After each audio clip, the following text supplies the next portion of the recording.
Mom kept a ledger, meticulously recording every single expense for my food, clothing, shelter, and transportation from childhood onward. On the eve of my brother's wedding, she brought out the ledger. "Jody, I've raised you for so long, now it's your turn to repay me." Reborn and unfazed, I calmly produced my own ledger. "All right then, let's settle the accounts for all these years." In the end, the calculation showed she owed him $58,000. My mom lost it. My dad hit the roof.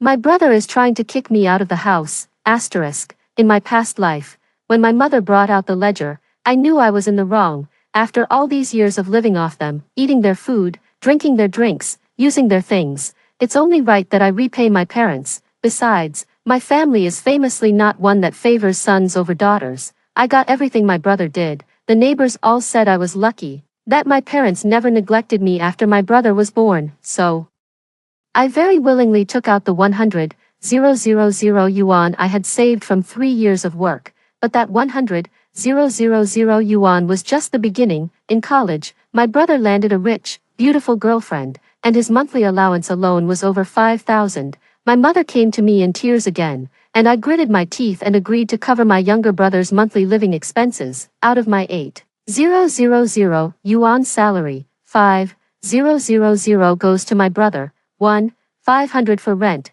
leaving me to scrape by on the remaining 1,500.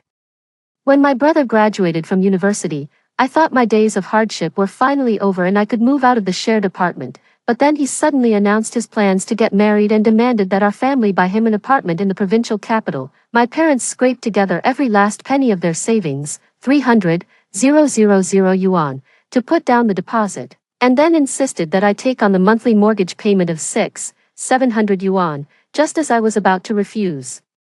My mother started in with her earnest, pleading tone, "Your brother just graduated and is staying home full-time to study for the civil service exam. Where on earth would he get the money for the mortgage?" My father chimed in, as if it were the most natural thing in the world. "I've always treated you and your brother equally since you were little. What other girl is as fortunate as you? Don't they all save their dowry for their brothers and get married off early, brainwashed for years?" I had no words to argue back. I took on the loan, full of resentment and reluctance. I moved out of the shared apartment downtown to an even more remote one in the suburbs. Every month, the loan payments were suffocating. Knowing I was saddled with a mortgage, my boss shamelessly fired the new hires and dumped the workload of 5 people onto me alone. "If you don't want this job, there are plenty of people who will." "What about your mortgage payment every month?" When I complained to my parents, they would just say, "Just put up with it a bit longer, listen to your boss more. He must have a reason for criticizing you." When I went home for the new year, relatives came to visit. They kept praising my younger brother for being such a worry-free son, having found a girlfriend so early. They then asked if I had to hand over my salary to my parents. My mother said with a smile, "Oh, that's such an old-fashioned notion. I never pry into how she manages her money." My father added proudly, "In our family, we've never favored sons over daughters." All the relatives praised my parents for being so open-minded, and my cousins envied me for having such wonderful parents, yet I felt as if I'd been plunged into an icy abyss. My parents' smiles were like a dull knife, each one a slow, excruciating cut I couldn't voice. Exactly, they don't touch my money directly, but they'll funnel every last cent of it to my brother. Everyone knows our family doesn't favor sons over daughters. So who would ever believe I'm the one paying the mortgage on my own brother's wedding home? What truly opened my eyes was my brother's girlfriend, Yvonne, the so-called perfect rich girl. She swiftly kicked my parents and me out of the marital home and convinced my parents to have my salary deposited directly into my brother's account. When I firmly refused, she actually hired people to cause a scene at my workplace, which ultimately cost me my job. However, I discovered her fake rich girl persona during an argument on the rooftop. She pushed me off the building, and I was shattered to pieces. I thought my parents would at least be heartbroken, blame Yvonne, and see her sent to prison, yet they just glanced indifferently at my corpse and comforted Yvonne. "I believe you didn't mean to do it, sweetheart. I'll sign the letter of forgiveness. It's all your sister's fault for being so stubborn. If she had just listened and transferred the money to your account, she wouldn't have had to die. How could she have the heart to make her own father bury his child? What an unfilial daughter." Asterisk. When I opened my eyes again, I had gone back to the moment my mother was pregnant with her second child. The person who caused my death with unfinished business was now just an embryo lying in my mother's womb. The couple sat on the sofa, With Dad trying to persuade her to quit her job and focus on the pregnancy, Jody, come and talk some sense into your mother, tell her to stay home and focus on having a baby boy. In my past life, I didn't understand why Dad was so sure it would be a boy and not a girl. I even encouraged Mom to be true to herself. As a result, I got slapped by Dad. The couple returned from the hospital checkup beaming with joy. And without a second thought, Mom quit her job that paid $5,000 a month. It wasn't until I was older that I learned Dad had an old classmate at the hospital who quietly revealed the baby's gender. I stepped forward with youthful directness and, under my mother's expectant gaze, began to speak. Mom, you're being so unreasonable. Dad only has your best interests at heart. You absolutely must give the Sue family a son. Dad laughed heartily. That's my girl. Mother, flushed with shame and indignation, cried, you ungrateful wretch. I deliberately hid in Dad's arms. Daddy, I'm scared. Don't be afraid. Here, take $10 and go buy yourself some snacks. And don't forget to bring back a bottle of soy sauce. I nodded obediently, but secretly wrapped the money tightly in a plastic bag and hid it under a brick in my room. For an 8-year-old child, 10 yuan was a small fortune, but a bottle of soy sauce cost 9.50, which meant my actual pocket money was only 50 cents. They put on an extravagantly generous show for the neighbors, handing over 10 or 20 bucks without a second glance, but I knew if I dared to spend money recklessly, I'd be in for a severe beating without a doubt. Come evening, I wandered back home after a day of aimless roaming. Seeing my empty hands, Mom demanded, where's the soy sauce? I dropped it on the way and it smashed. She flew into a rage on the spot, grabbing my ear and hitting me, you useless good-for-nothing, you can't even hold on to a bottle of soy sauce. What are you good for? If it weren't for you, I'd have been promoted with a raise by now, you little bastard, you son of a bitch. Mom always takes all the frustration she gets from Dad and vents it on me, but since I've been given a second chance at life, who's afraid of who? Without a word, I climbed out the window, pretending to be driven to jump.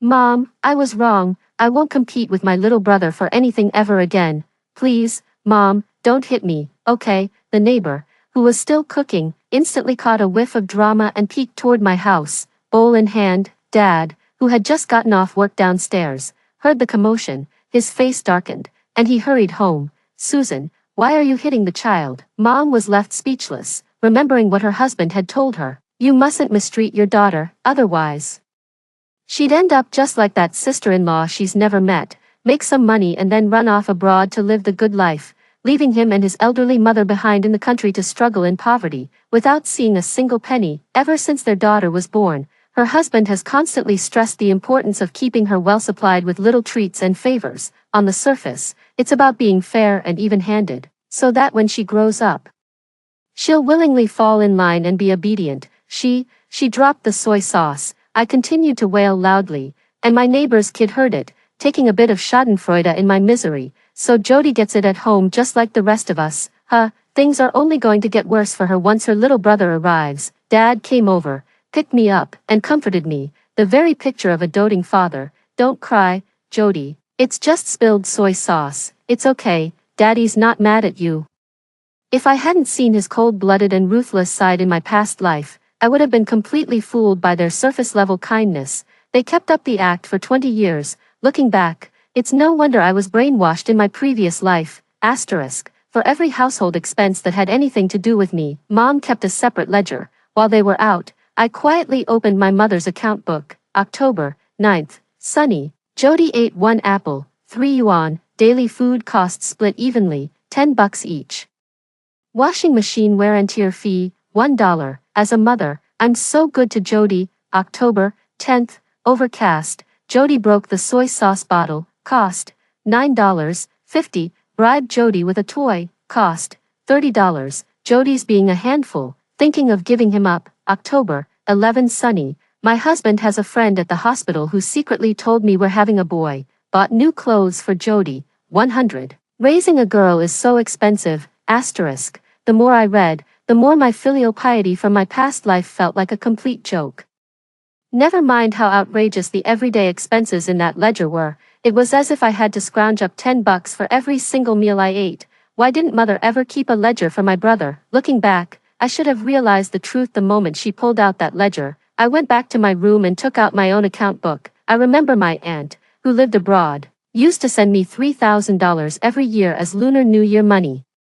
My parents would always put it away with the excuse of saving it for me, but when I grew up and asked about it, it was simply gone. Now that I've been given a second chance at life, it's time to settle some old, messy accounts. From ages 0 to 8, $3,000 per year, at the current exchange rate, that comes to $168,000. With great solemnity, I wrote down this figure in the ledger. Asterisk, we went to my grandparents' house for the new year.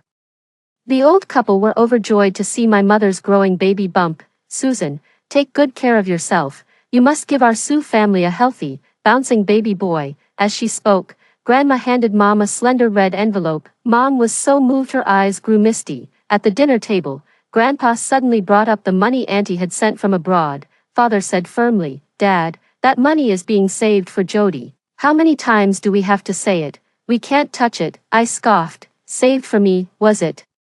In the end, it just ended up padding their wallets, using me as an excuse to avoid supporting our parents. What a prize clown you are. In my grandparents' eyes, I might as well be invisible. Having seen what happened with my aunt, they didn't dare to beat or scold me, afraid I'd wise up and follow her example, going abroad to live a good life and leaving them behind. But they couldn't bring themselves to be kind to me either, so they simply treated me like I was invisible. After that, the old couple looked at me with even more hostility, as if I had stolen their life savings. When you're covered in lice, you stop itching. When you're drowning in debt, you stop worrying. They don't like me anyway, so they wouldn't believe my explanation even if I gave one. I wolfed down the braised pork belly with shameless gusto. Grandpa, Grandma, have more. Oh, wait, I forgot you don't have the teeth for it.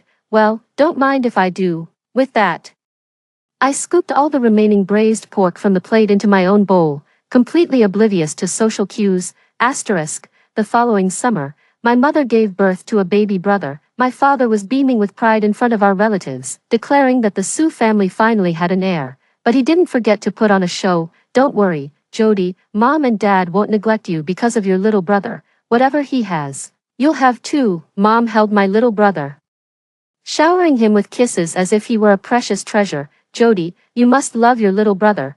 When we're gone, he'll be your only blood relative. I translated it in my head, and the gist was something like this. Jody, you better get used to being your brother's lifelong ATM. Even after Mom and Dad are gone, you'll keep letting him bleed you dry. But empty promises are a dime a dozen. Sure, Mom, but little brother got new clothes today, and I didn't. Didn't Dad say whatever he gets, I get too? The couple exchanged an awkward look. In the end, Dad took me to a roadside stall and bought me an outfit. In my past life, I never understood why my brother and I shopped at different clothing stores. Wouldn't it be more convenient to go to the same one? It was only later that I learned his store was called Bozeting, while mine was called Sijikan. Asterisk, my brother, as arrogant and rude as in my past life, treats me like I'm invisible at home. Perhaps our parents had a word with him, because at least he doesn't order me around anymore. But the look in his eyes is still full of contempt. In my past life, I couldn't figure out why my brother was so distant. As his older sister, I gave him all the care and financial support he could need. Now I understand, with parents like that as his example, what kind of attitude towards an ATM could he possibly have? But I didn't manage to enlighten or change his mind. Trash will always be trash, even in another lifetime. This ATM of mine won't be dispensing another cent to him. After graduating from university, I went to Shenzhen against my parents' wishes to seek opportunities. Leveraging my knowledge from a past life, I landed a job at a major tech company. The grueling 247 work schedule and my willingness to work overtime without complaint greatly pleased my boss. 3 months later, I successfully passed my probation and managed to save a substantial amount of money within my first year after graduation. Asterisk. As the Lunar New Year approached, the company surveyed who would be available to work during the holiday break. As the undisputed king of grind culture, I naturally chose to stay. Not only do you get triple pay for the holiday, but there's also a daily bonus of 1,000 yuan, plus a 300 yuan meal allowance. On top of that, overtime pay during the New Year period is also doubled. This news, however, left my parents quite displeased. All the other relatives are coming back, no matter how busy they are. Why are you the only one who isn't? Your cousin bought her parents gifts worth over 3,000 yuan this year. My mother's implication was clear. She wanted me to buy a gift worth 4 or 5,000 too. But I pretended not to catch her drift. Mom, I really want to come home too. but my company won't allow it. You know how expensive the rent is in Shenzhen. I'm barely scraping by for meals every day. How about you guys help me out a bit? I heard that when my cousin works away from home, her parents give her 1,000 yuan subsidy every month. On the other end of the line, my mother started making excuses and beating around the bush. It was the usual story, living expenses. My younger brother's school fees, not enough money at home, but plenty of concern to go around. I was no different, offering empty promises instead of cash, with sweet talk flowing freely. In the end, my mother couldn't stomach any more of my pie-in-the-sky talk and hung up the phone. Asterisk. 2 more years passed, and my younger brother started university, according to the script of his past life. He should have been captivated by the rich and beautiful Yvonne by now, beginning his desperate pursuit. Having inherited our father's short stature and our mother's plumpness, winning over a goddess like her was no easy feat. Without a financial foundation, it's simply impossible. As a result, his requests for money became more and more frequent, until finally, my parents couldn't take it anymore and just passed the burden to me. Over the phone, my father's voice was low and weary. Jody, I'm at my wit's end. I've had my pay cut recently, and we're barely scraping by at home. Could you cover the living expenses for the next 6 months? I'll figure something out after that. In my past life, I would agree without hesitation to words like temporarily or for 6 months. The result was that I ended up having to cover everything, even the mortgage and utility bills. On the other end of the phone, I mustered up my emotions and started playing the sympathy card. Wah, I want to help too. He's my own brother, but I just got laid off. My landlord kicked me out in the middle of the night because his son is getting married and he wouldn't return my deposit. I got stood up for a job interview, and now I only have 15 bucks left. Dad, could you lend me 1,000 to get through this? I'm so hungry. Despite my heartfelt sobs and wails, my father remained unconvinced. You've worked for 3 years and have absolutely no savings. That can't be right. I pretended to hesitate, and finally, with no other choice, I burst into loud tears. I'm sorry, I never wanted to drag you into this, but I was scammed out of 200,000 by fraudsters from northern Myanmar, and then I took out a 300,000 loan from loan sharks. I'm truly at the end of my rope. Dad, please, can you lend me 100,000 to pay them back? You idiot. How did I ever raise a fool like you, getting scammed? Are you out of your mind? On the other end of the line, my father was so furious he slammed down his cup. I put on a full performance. Dad, I'm sorry, I really am. I'll never gamble again.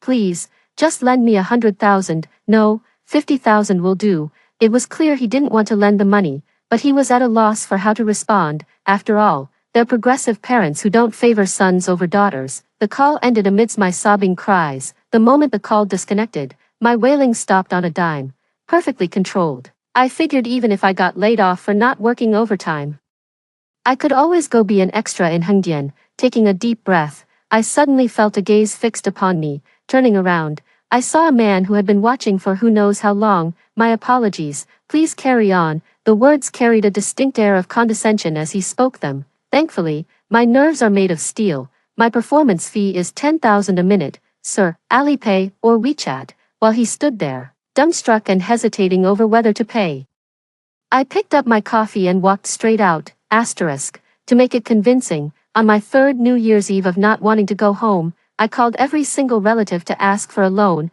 The amounts varied, ranging from 5 to 10,000. If I could borrow it, I'd save it and pay it back slowly over time. If not, then so be it. 3 days later, my parents called me, furious and flustered. Did you ask your uncle and aunt for money? I worked up some tears and started making a scene, only to be met with the words, don't come home for the new year. Mission accomplished. It was my 3rd year spending the new year alone in Shenzhen, and my landlord brought me a plate of dumplings. After a satisfying meal, I went on a shopping spree at the major malls, splurging on high-end skincare and cosmetics without a second glance at the price tags. My good mood lasted right up until my mother called again, saying she would come to Shenzhen after the new year to look after me. She also mentioned she'd help me manage my salary to make sure I don't get scammed again. Fine, if they don't believe me, I'll just keep up the act for them. Here is your skincare set, ma'am, thank you, and we look forward to your next visit. I glanced at the luxury store clerk and said, do you have any unmarked cosmetic containers? Please transfer all the creams and lotions from this set into them. Just as the clerk was about to refuse, I held up 2 fingers. I'll take 2 more sets. The shop assistant gritted his teeth and said, "Yes, we do, I'll find it for you right away." Back at the office, I treated the finance lady and my boss to a meal. From then on, 27,000 of my salary would go to my old bank card, and the remaining 3,000 to a new one. On the way back, I bought some fancy fruit for my landlady, the kind she usually couldn't bring herself to splurge on. "Auntie, when you come to collect the rent from now on, please be really strict. Drop by to inspect my room often, and it'd be great if you could find fault with everything." The landlady had never heard such a bizarre request, but she agreed after I insisted. Back in the room, I took all my expensive clothes and jewelry to store in a bank safety deposit box. I tore off all the new wallpaper, revealing the mottled walls beneath. In less than an hour, the once clean and cozy rental apartment was turned into a complete mess. The 8th day of the Lunar New Year, I was all dressed up, with makeup on, waiting for my mother's arrival at the high-speed rail station. There were still 30 minutes until the train was due to arrive. The mother was on a phone call in the train carriage. "I'm going to get to the bottom of what game she's playing. She claims she's in debt to loan sharks, but we haven't received any nude photos on our phones. Maybe that girl's made some money out there and doesn't want to come back, so she's making up excuses." Almost there, gotta go. After getting out of the car, I frantically waved my arms to get my mother's attention. "Mom, you're finally here. I've missed you so much." My mother glanced at my clothes and said, "You don't exactly look broke. What on earth have you been up to out there?" I waved my hand dismissively. "When you're out in the world, you've got to have a couple of decent outfits." He glanced around furtively and whispered, "Straight from the source, cheap knockoffs. The real deal costs 3,000, but this one's only 30. If you like it, Mom, I'll buy you a couple to take home." His mother, having lived a comfortable life, had never worn counterfeit goods. She shook her head. "I don't wear fakes." After leaving the station, I took my mother's hand and made a beeline for the subway. "Hurry up, Mom, or we'll miss this train and have to wait for the next one." With this crowd, wouldn't a taxi be much easier? My mother held herself with an air of dignity. She had come to be pampered, not to endure hardship. I looked embarrassed, too awkward to speak. "Taking the subway is cheaper. A taxi would cost over 100. Besides, I only have 50 yuan left in my pocket, and we still need to have lunch, right?" My mother's expression darkened, but she didn't argue further. Subway line 3, notoriously known as the line of death.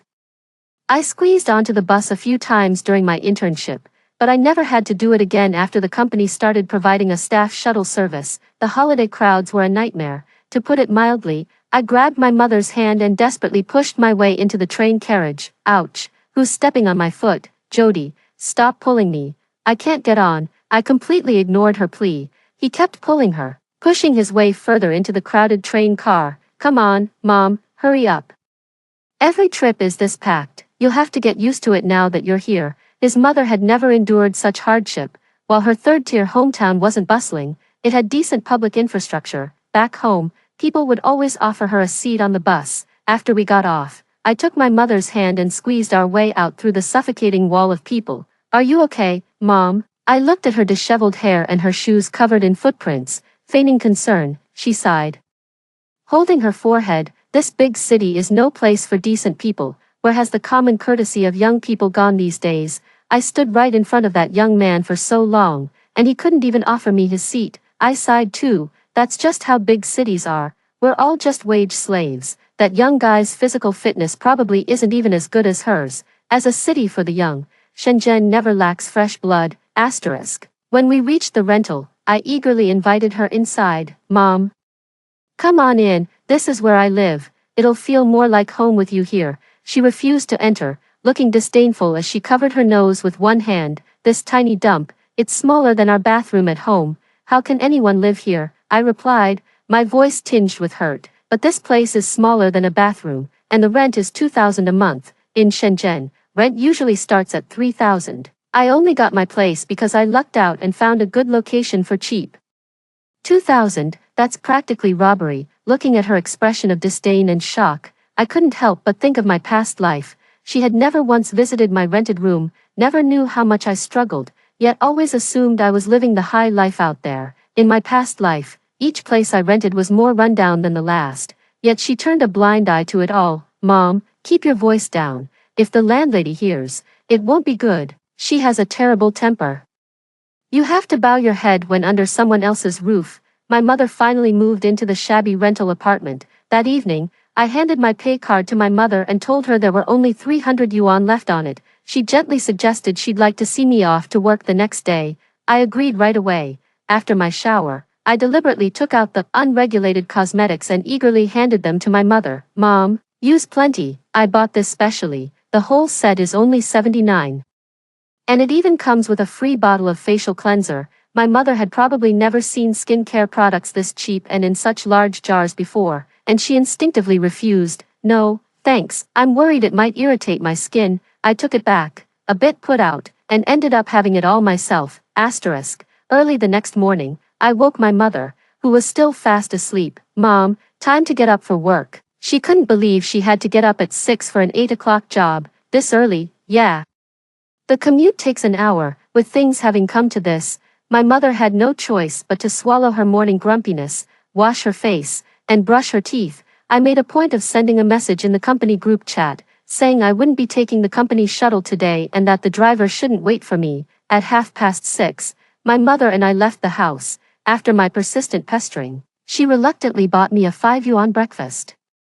I was also a bit taken aback by the cost of living in Shenzhen. No wonder I can't save any money. A simple vegetable bun costs 3 yuan. Afterwards, I took her on the subway. We had to transfer 3 times, and it nearly made her head spin. We finally arrived at the company right on time at 8:45.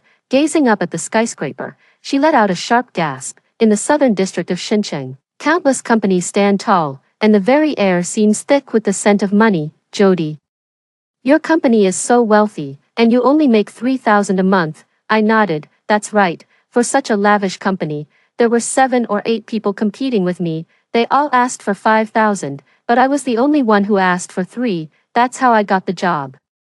My mother took deep breath after deep breath, clearly beside herself with frustration at me. I didn't want to console her either. Mom, I'm in a hurry. I've got to go. Okay, I can get back by myself. Don't worry about me. After saying that, my mother pretended to leave, but secretly hid behind a pillar to watch. I know, but I am not afraid. The moment I walked into the office, I snatched the mop right out of the cleaning lady's hands. Let me have a go with that, Auntie. The cleaning lady was left speechless. My mother, watching from outside the building, looked on with utter disdain when she saw me mopping the floor. You work at such a high-paying place, and this is what you do. After reading it, she had a pretty good idea of what was going on. It's true, my daughter hasn't saved any money in Shenzhen. Her salary is low, but the cost of living is high. After she left, I returned the mop to the cleaning lady and said, "Thank you." I never expected to hear that familiar voice behind me again. Your company's manager moonlights as a cleaner, truly a versatile talent. Turning around, I saw the familiar man and my boss's bewildered face, and I hastily improvised. Just getting some morning exercise, didn't feel like running, so I thought I'd do some manual labor and help out. Mr. Chin, who might this be? The boss immediately explained. Mr. Xia from Yuyang is here today to discuss the project. Oh, so it's the client. My apologies for the informality. Asterisk. Back at my desk, I turned on the surveillance camera. While complaining to my father over the phone, my mother began ransacking the place, searching for the secret stash of money I'd hidden. That stupid girl is hopeless, landing a job at such a prestigious company and all she does is clean. She could have snagged a rich husband there and been set for life. Robert, on the other end of the line, couldn't hold back any longer. Is she really in debt to loan sharks? If not, she should have saved at least 100 grand over these 3 years. Did she hide the money somewhere? Kevin called me yesterday saying he can't even afford a proper meal out there. We need to get some money back, and fast. The mention of her son made the mother anxious too. What if we use that savings to help Kevin out first? I'm looking for it. That wretched girl's place is a complete pigsty. A rat wouldn't even know where to step. No way. The mother had her phone on speaker, and the father's voice came through loud and clear. That money is for Kevin's down payment. It's untouchable. I absolutely refuse to believe Jody doesn't have a single penny saved up somewhere. Don't you know how she is? There's no way she'd gamble it all away. A true head of the household indeed. He's got everyone's personality figured out. But today, even if Mom tore up the floorboards, she wouldn't find a single cent. Before long, the sound of Mom rummaging through everything brought the landlord to the door. She barged in with the key and started hitting me without a word. How dare you steal from me? I'll beat you to death. Who are you? Stop hitting me. Stop. I was deeply impressed by my landlady's fighting prowess and started wondering what fruit I should bring her next time to help her recover. The security camera captured the two of them brawling and rolling on the ground. It wasn't until neighbors were drawn by the commotion and came to break it up that they were finally separated. After the situation was explained, the landlord retorted harshly, "So what if you're the tenant's mother? This is my property. If you don't clean this up today, you're out. You and all your belongings." My mother, putting on a brave face but feeling powerless deep down and being far from home, had no choice but to swallow her anger. After the onlookers left, she called me. Crying and complaining about the injustice she had faced, I remembered how in my past life, whenever I sought her comfort in times of trouble, she would always turn it around and make me blame myself. I didn't hold back and confronted her. "Mom, even if we give you the benefit of the doubt, are you really completely blameless? What were you doing rummaging through everything? It's perfectly reasonable for the landlord to think you were stealing. Learn from this and don't let it happen again." She found no comfort from her daughter and was left seething with frustration. She sank to the floor and wept uncontrollably. I turned off the phone's monitoring app and got down to serious work. It was already 11 o'clock by the time I finished dinner at the company cafeteria and got home. Even after becoming a manager, I'm still the last one to leave the office. I shut down my computer and took a cab to the nearest subway station. Then, I took the subway the rest of the way home. I opened the door and, looking at the spotless room, feigned surprise. "Mom, thank you for cleaning my room so thoroughly." Rubbing her sore back, my mother scolded, "What kind of job do you even have? Mopping floors keeps you out so late." I replied matter-of-factly, "Mopping is just one part of my duties. My official job is operations assistant, which finishes at 9. Then I continue with the night cleaning shift." My mother was shocked. "You're not a cleaner." "Of course not.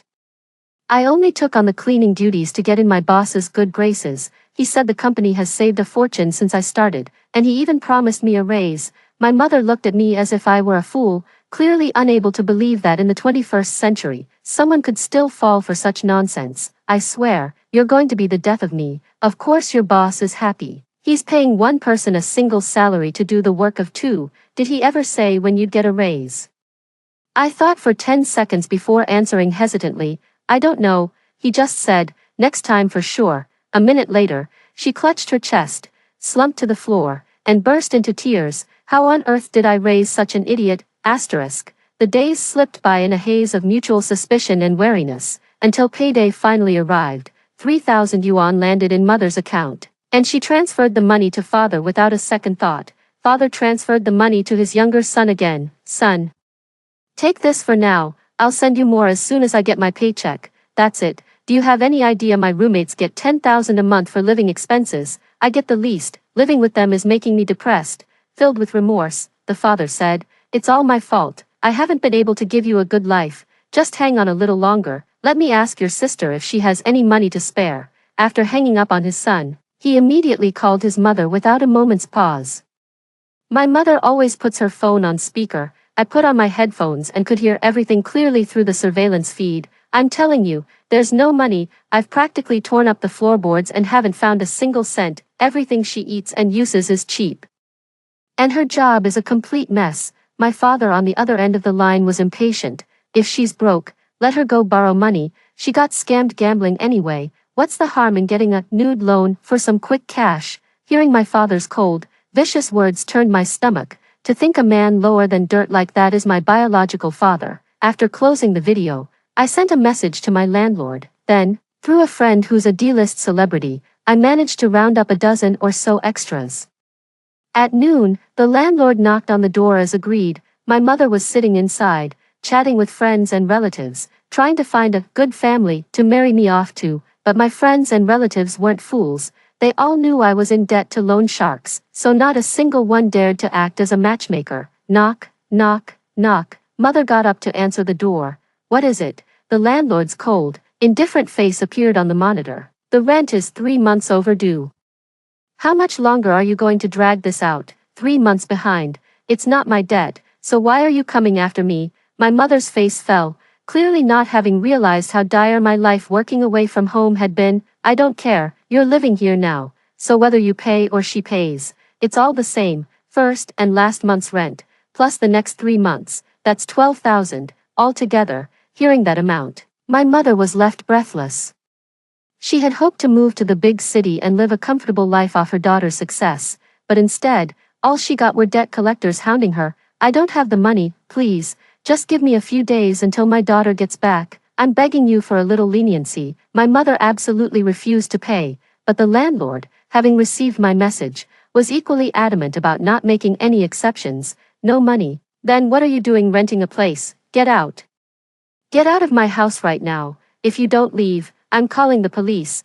My mother had no choice but to pack her things and move out. An hour later, I finally managed to get a call from my mother. "Just how much money did you borrow out there? How can you not even afford the rent? And now look, we've been kicked out. I don't know anyone here. What am I supposed to do?" I shot back, "Mom, I gave you my entire paycheck last month. How could you possibly have been kicked out for not paying? What good is $3,000? She cursed at me a couple of times and hung up. At 7 in the evening, I clocked out right on time. My colleagues were utterly stunned, looking as if they'd seen a ghost. Even after the elevator doors closed, I could still hear people murmuring things like, "She must be in a relationship." An hour later, as I emerged from the subway station, I saw my mother by the roadside, surrounded by bags and belongings, with nowhere to go. She stood there in the unfamiliar city, her entire being radiating discomfort. Every passerby who glanced her way seemed to be mocking her. "Mom," I took 2 steps forward, frowned as I took the assorted bags from her hands, and pretended to be at a complete loss. "Mom, what do we do? Where do we go?" My mother was incredulous. "You're asking me, you've lived in this city for so long, and you don't know where to go." I threw my hands up in a helpless gesture, "But I really don't know where to go." Just as we were standing there on the roadside, staring blankly at each other, a group of burly men in black, with unfriendly expressions, suddenly appeared behind us. "You're Jody, right?" My face turned ashen, and I immediately hid behind my mother. "Mom, save me, I'm scared." My mother was scared too, and she didn't even want to shield me, but I held onto her so tightly she couldn't move. "Who are you?" "You're Jody's mother." "Good, your daughter borrowed $300,000 from our boss. With interest, that's $500,000, pay up." The mother collapsed to the floor upon hearing the figure. $500,000, you're lying. For that much money, why haven't I gotten any nude photos or death threats? The lead man sneered. "This is the modern age, ma'am. We're a legitimate collection agency. Don't accuse us of that. A reputable company like ours doesn't resort to such low tactics." The very act of a group of large, imposing men surrounding 2 women late at night was terrifying enough. Having lived a quiet, uneventful life for decades, my mother was so frightened by this unprecedented situation that she immediately dropped to her knees. "Settle your scores with the one who's responsible. Go after my daughter, not me. I have no money, not a single cent. Let me go. Please let me go." "Mom, where are you going? Don't you dare leave me here." "Mom," I clung desperately to my mother's hand, but she used even greater force to pry my fingers loose. "Where am I going?" "Home. If it weren't for your messing around outside, why would I have suffered so much? Let go of me, get lost." She shoved me to the ground, and I could only watch helplessly as her figure disappeared into the distance down the road. After my mother had vanished completely, the lead boss helped me up. "Jody, are you okay?" I shook my head and paid them the final installment, asterisk. A kind-hearted extra helped me carry my luggage back to the rental. I have to admit, my heart still ached the moment my mother fought so desperately to break free from me, but when I woke up, I felt a sense of relief like never before. I rewrote my tragic fate, severed the burdens of my family of origin, and soared toward freedom. The next day, I went to work as usual, only to receive a call from my father. Over the phone, he went off on me, calling me a stupid idiot for taking out a loan shark and getting chased by debt collectors. Now the whole family knows, and no one dares to marry me. It must have been my mother who brought back the news, confirming that it was all true, that I was in debt and living on the streets. My client was breathing down my neck for the draft, so I didn't have time to deal with him and just hung up. After that, my parents never called or messaged me again. I'm getting closer to a life of freedom. But there's one last knot in my heart I haven't untied. Yvonne, she's going to pay for what she's done. When the company was compiling the list of staff staying over the Lunar New Year, I volunteered to take my annual leave instead. I thought my boss would try to stop me, but to my surprise, he seemed rather pleased. "You haven't been home in 4 years. You really do need a proper break. I'm approving a full month of annual leave for you." Now it was my turn to be suspicious. Are you trying to replace me? My boss looked utterly exasperated. Do you really see me as some kind of slave driver? In the end, he got fed up with me and kicked me out of his office. There's no other way. Ever since my rebirth, my sense of crisis has been off the charts. My current savings are enough to buy a home and settle down in a regular first-tier city. But in Shenzhen, it's still not sufficient. To be honest, that client, Mr. Xia, is a tough cookie to deal with, but he's incredibly generous when it comes to paying up. If we can secure a few more projects like this, buying a place in Shenzhen will be within reach before you know it. I bought my train ticket home and called my parents. I hadn't told them I was coming home, but they made it clear to me, don't come back this year. Take care of yourself out there. It was also from them that I learned my younger brother is bringing his girlfriend, Yvonne, home for the new year. In her previous life, Yvonne made her grand entrance into the family with all the airs of a wealthy socialite, decked out head to toe in designer labels. No one ever doubted her status as a rich, beautiful heiress. Even I thought she was marrying beneath her when she set her sights on Kevin.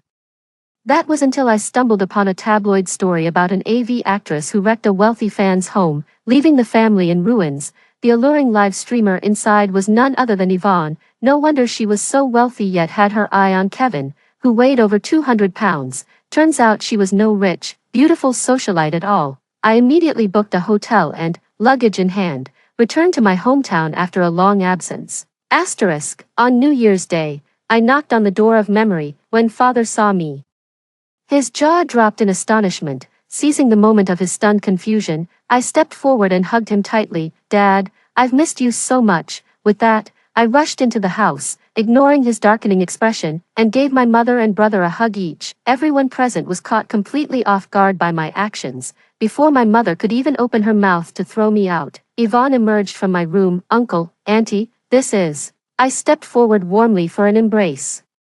So this must be my future sister-in-law. You're so beautiful. I'm Kevin's sister. Yvonne took 2 steps back, startled by my enthusiasm. You're kidding. Kevin always said he was an only child. My parents' faces fell, but they forced themselves to smooth things over. It's all a misunderstanding. The festive family atmosphere was ruined, leaving nothing but awkwardness in its place. After the New Year's Eve dinner, my parents pulled me into a room. Mother's expression darkened.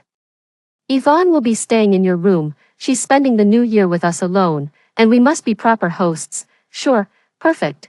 Now I get the deluxe presidential suite all to myself. Father put on his usual performance of disappointment. Jody, I never thought after graduating university, you'd pick up all the bad habits and none of the good. After all the effort I put into raising you, is this how you repay me? I lowered my head, letting my thick hair shield me from the sickening stares, and remained silent. But luckily, you have a chance to make amends. The future of our family now rests on your shoulders. Hearing his words, I feigned curiosity. Make amends how? Your brother and Yvonne will get married after they graduate next year. They'll need to buy a house, and as the older sister, you can't possibly offer nothing. He spoke with a tone of righteous conviction, as if stating the obvious. 300,000, not a penny less.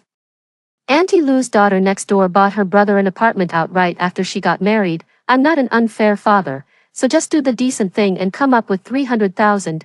I don't have any money. I had to borrow from my boss just for the train fare home, then go take out a loan from a loan shark. My mother's silence signaled her agreement. In a past life, they exploited the fruits of my labor. In this one, unable to do that, they seek to wring the last drop of sweat and blood from me. Suppressing my anger, I replied sweetly, okay.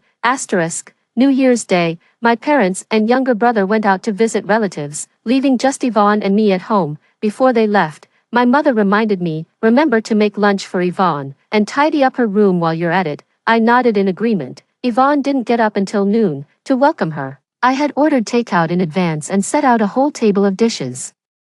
Perhaps Kevin had already told Yvonne about my situation last night. I earn 3,000 a month as a cleaner, and I hand over all my income to my parents. As a result, she was quite cold towards me, showing none of the insincere warmth from our previous life together. I deliberately brought up the topic of the wedding house at the dinner table. My parents have been house hunting everywhere lately. I suppose your big day is coming up soon. By the way, will the deed for the marital home be in your name or Kevin's? Yvonne said with a haughty air. It will, of course, be in my name. I feigned hesitation, putting on an act of wanting to speak but not daring to. successfully drawing the other person's attention, spit it out, but mom and dad said to buy it quickly and only put it in my brother's name, so that in case of a divorce in the future, you won't have to fight over the house. Sure enough, Yvonne's expression changed repeatedly. And she finally threw down her chopsticks and went back to her room. I stepped forward to comfort her. Yvonne, don't worry.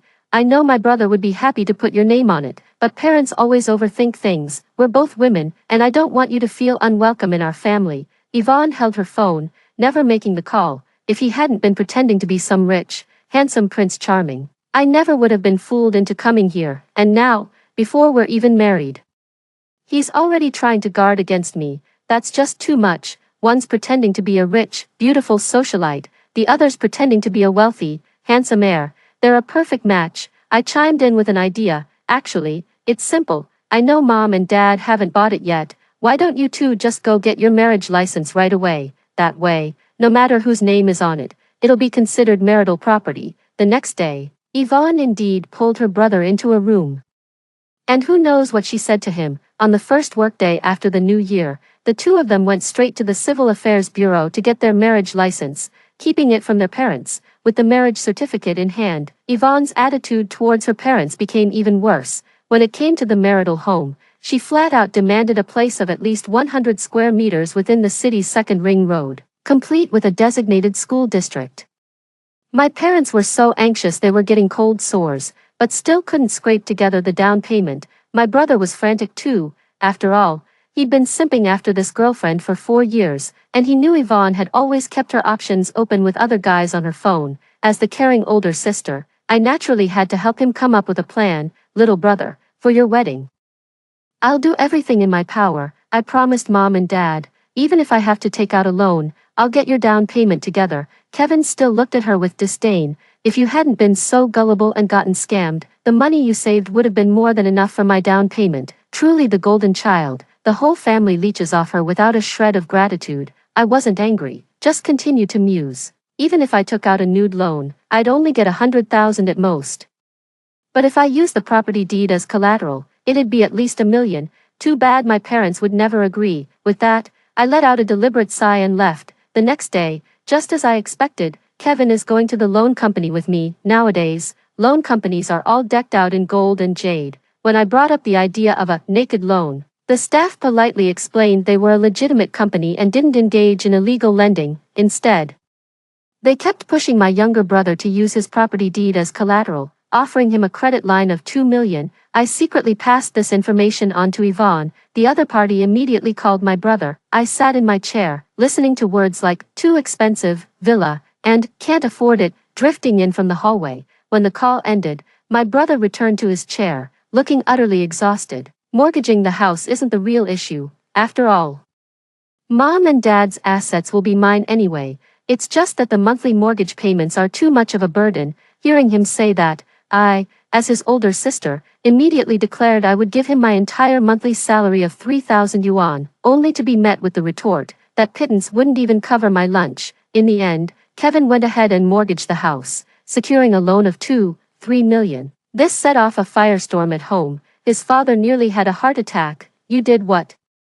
You mortgaged this house. This is the house your mother and I are supposed to retire in. Mother just kept crying. How could you not discuss something this important with us first? Yvonne was the only one who was pleased. She was already inquiring about the prices of high-end villas in the provincial capital. In the end, she actually took a liking to the Thousand Water Lake project. I remember in my past life, the Thousand Waters Lake project was the province's biggest stalled development.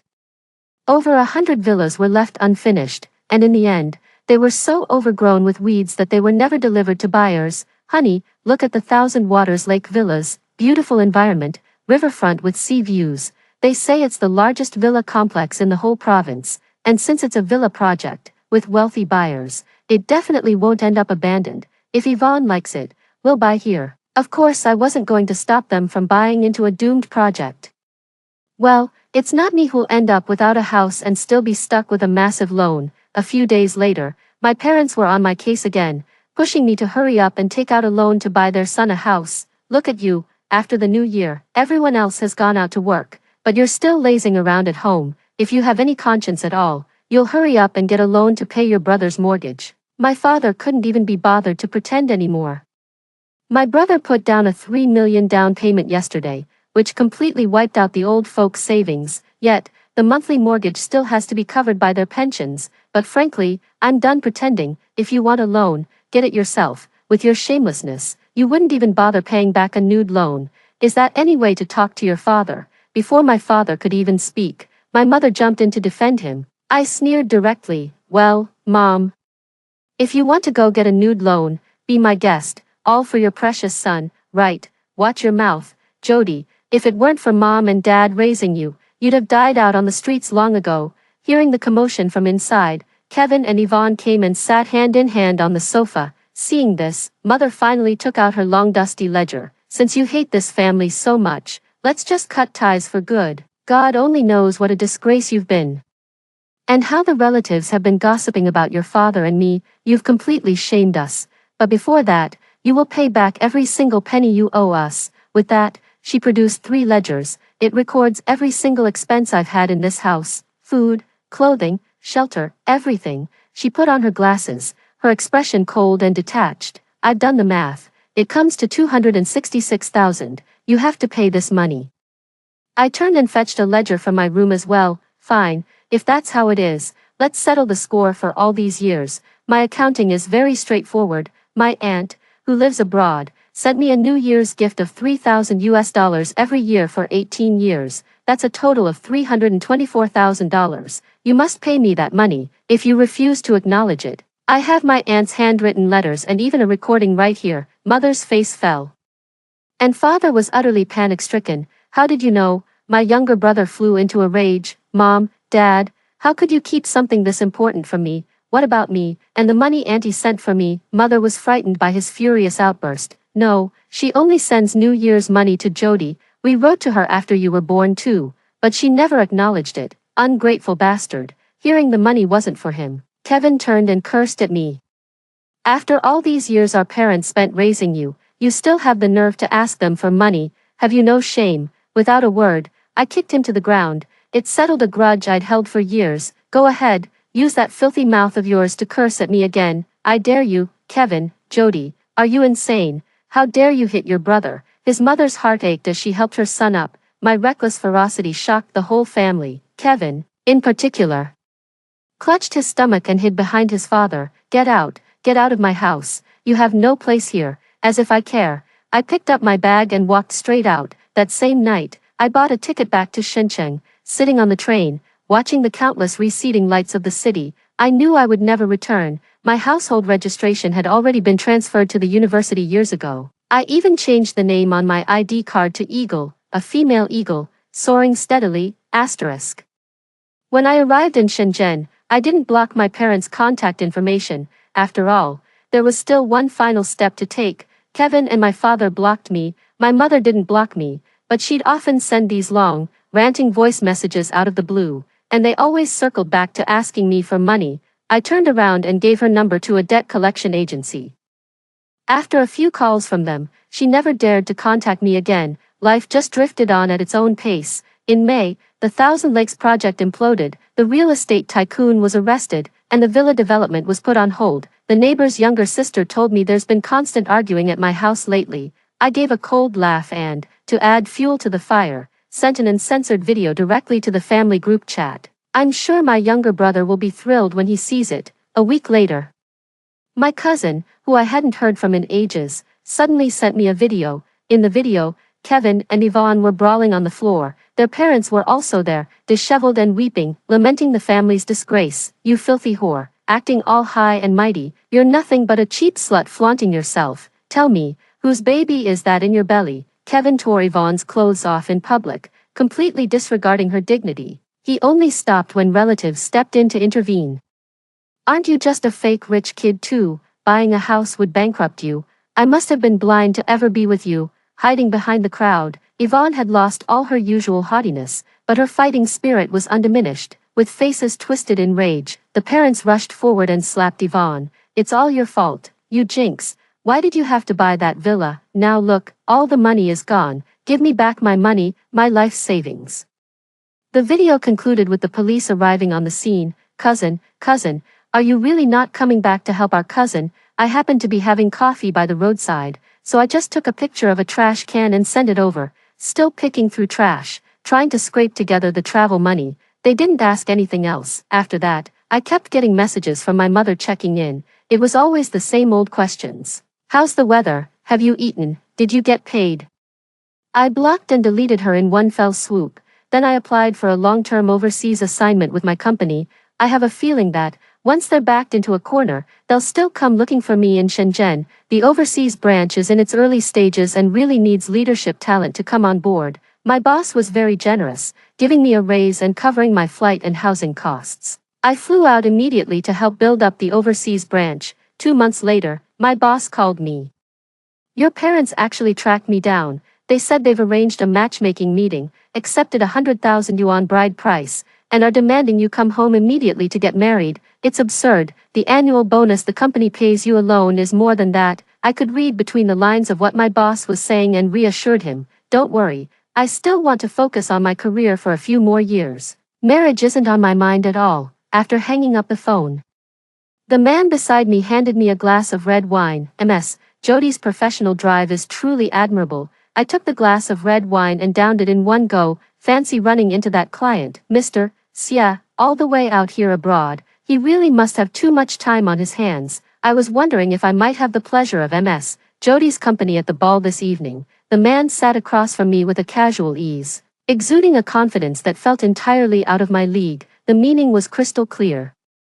I basked in the sunlight and the aroma of coffee beans, feeling utterly content and relaxed. If God allowed it, I would treat my job like a boyfriend, pledging it my lifelong loyalty and asking for nothing in return but a paycheck. Her red lips parted, and she said, "No way, asterisk. In my 5th year working abroad, I bought an apartment and got my green card. I fly back to China once a year to handle company matters. Never staying for long." For the 3rd time, Mr. Xia proposed, and for the 3rd time, I turned him down. It's common overseas for couples to live together and have children without getting married, so I suggested we just cohabit, but he wouldn't agree, insisting he couldn't take advantage of me like that. "So, I guess we're just stuck in this stalemate." My cousin told me that the villa our family bought still hasn't been handed over. Yvonne's past scandals have spread throughout the family. She's demanding a divorce. But my brother refuses.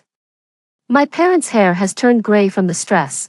They go to the construction site every day, kneeling and holding protest banners, and have been detained at the police station several times. The family's savings are completely drained. Kevin failed the civil service exam, and now we're killing ourselves every month just to keep up with the mortgage payments. Rumor has it he even caught an STD. I stay out of trouble, and in my free time, I fly solo to Iceland to see the northern lights. Life moves slowly, and the days are simple, far from the noise. I live an ordinary life. Story 2, the era of high-temperature apocalypse has arrived. My husband and son hoarded supplies with my money, feasted heartily, and lived a carefree life. But I humbly tried to please them and only got a bowl of porridge in return. My son disliked that I wasn't as beautiful as before marriage. He thought I was like a nagging housekeeper and found me disgusting. I endured the heat to cook. But my mother-in-law asked me to take a bath with my son's foot-washing water. In order to please her grandson, my mother-in-law locked me out of the door. Under the high temperature, I had nowhere to hide, and finally, I was roasted to death by the high temperature. Given a second chance at life, I decided to abandon this unbearable family. 1. Get out. What does it have to do with you that I recharge my game account? You're just a nagging housekeeper. I don't know why my dad married you in the first place. He must have been blind. Hunter sat on the gaming chair with his headphones hanging around his neck, staring at me angrily and cursing. My heart ached, and tears welled up in my eyes uncontrollably. I never expected my son to think of me like this. Hunter had recharged over 100,000 yuan in the game in total, and he even sent 52,000 yuan to his online dating partner. I only found out today when I checked the balance of my bank card that the 5 million yuan in my card had been quietly transferred away. Can you stop being an eyesore here? All you do is cry. Are you mourning at a grave? So unlucky. Hunter impatiently pushed me out of the room. I was pushed to the ground, but he didn't care at all. The next second, Hunter's voice of showing off came from the room. "Baby, isn't the new equipment I bought cool? Call me brother, and I'll give you one." "What do you mean it's expensive? It's only a few tens of thousands each. Brother has plenty of money." I endured the pain and stood up, leaning against the wall. My husband and mother-in-law were sitting on the sofa in the living room, ignoring everything that had just happened. With a sobbing voice, I complained to my husband. Did you give Hunter the money to recharge his game account? How could you spend my money recklessly? Don't you know that? My mother-in-law stood up and interrupted me, her tone impatient. What do you mean your money? That's my son's money. Don't try to take credit for it. What's wrong with recharging my dear grandson's game account? He's happy and willing. Go and cook your meal. Don't bother my son and my dear grandson here. Hugo was watching a funny skit on TV and laughed out loud. Not even giving me a glance. It seemed that I was the one being unreasonable in this family. When the high-temperature apocalypse came, everyone stayed indoors, and funds were in short supply. But a few days ago, my husband took my mother-in-law and son out to buy a lot of supplies, and the food at home was piled high. I thought it was the money Hugo earned himself, but I never imagined that he knew the password of my bank card, stole my bank card, and transferred all the money in it. I tightly held the bank card with a zero balance and walked towards the kitchen to cook, feeling cold-hearted. The kitchen was even hotter under the high temperature. My clothes were already soaked through just after I finished frying 2 dishes. My mother-in-law's urging voice came through the glass door. Can you cook a bit faster? If my dear grandson goes hungry, I'll make you pay. Sweat covered my entire face. I raised my hand to wipe the sweat and quickened my cooking speed. After cooking, I set the tableware and called Hunter 5 times before he came out to eat. He looked at me with resentment. You keep urging me. So annoying. My mother-in-law coaxed him. My dear grandson, don't bother with this woman, eat more. Hunter refused, covering his nose and staying away from me. He looked at me as if I were something dirty. What's that smell? Why are you all wet, so dirty? Stay away from me. A dirty woman is not allowed to eat next to me. I was stunned and looked down at my wet clothes, which were soaked with sweat while I was cooking. I never expected that Hunter not only didn't feel sorry for me cooking in the hot kitchen but also thought I was dirty. With a numb heart, I put down the tableware and wanted to take a shower. As soon as I reached the door of the bathroom, I was stopped by my mother-in-law. Don't even think about wasting water on a shower. Water resources are in short supply now. And the water bill is incredibly expensive. Just wash with that bucket of water. My mother-in-law pointed at the half-full bucket of water as if she were doing me a favor. That was the foot-washing water left by Hunter yesterday, which was supposed to be used to flush the toilet. I felt embarrassed and said, Mom, this water. My mother-in-law interrupted me. What, do you look down on my grandson's foot-washing water? My grandson's feet are clean. My face turned pale. Hunter had foot odor, and it had been treated for a long time. My mother-in-law couldn't possibly not know that. When I was in a dilemma, Hunter's muffled voice with a mouthful of food came from the living room. Grandma, if the dirty woman refuses to wash, just throw her out. It stinks so much, I can't enjoy my meal anymore. I widened my eyes in disbelief. I couldn't believe that these were the words that my child, whom I carried in my womb for 10 months, would say. I refused to comply even at the risk of my life. I would never take a bath with Hunter's foot-washing water. Seeing that I didn't appreciate her kindness, my mother-in-law grabbed my hair and dragged me out of the door and locked it. I pleaded desperately outside, begging them to let me in. The temperature outside had reached 70 degrees Celsius. After cooking for over an hour, I was already exhausted. When I thought I was about to die, the door opened.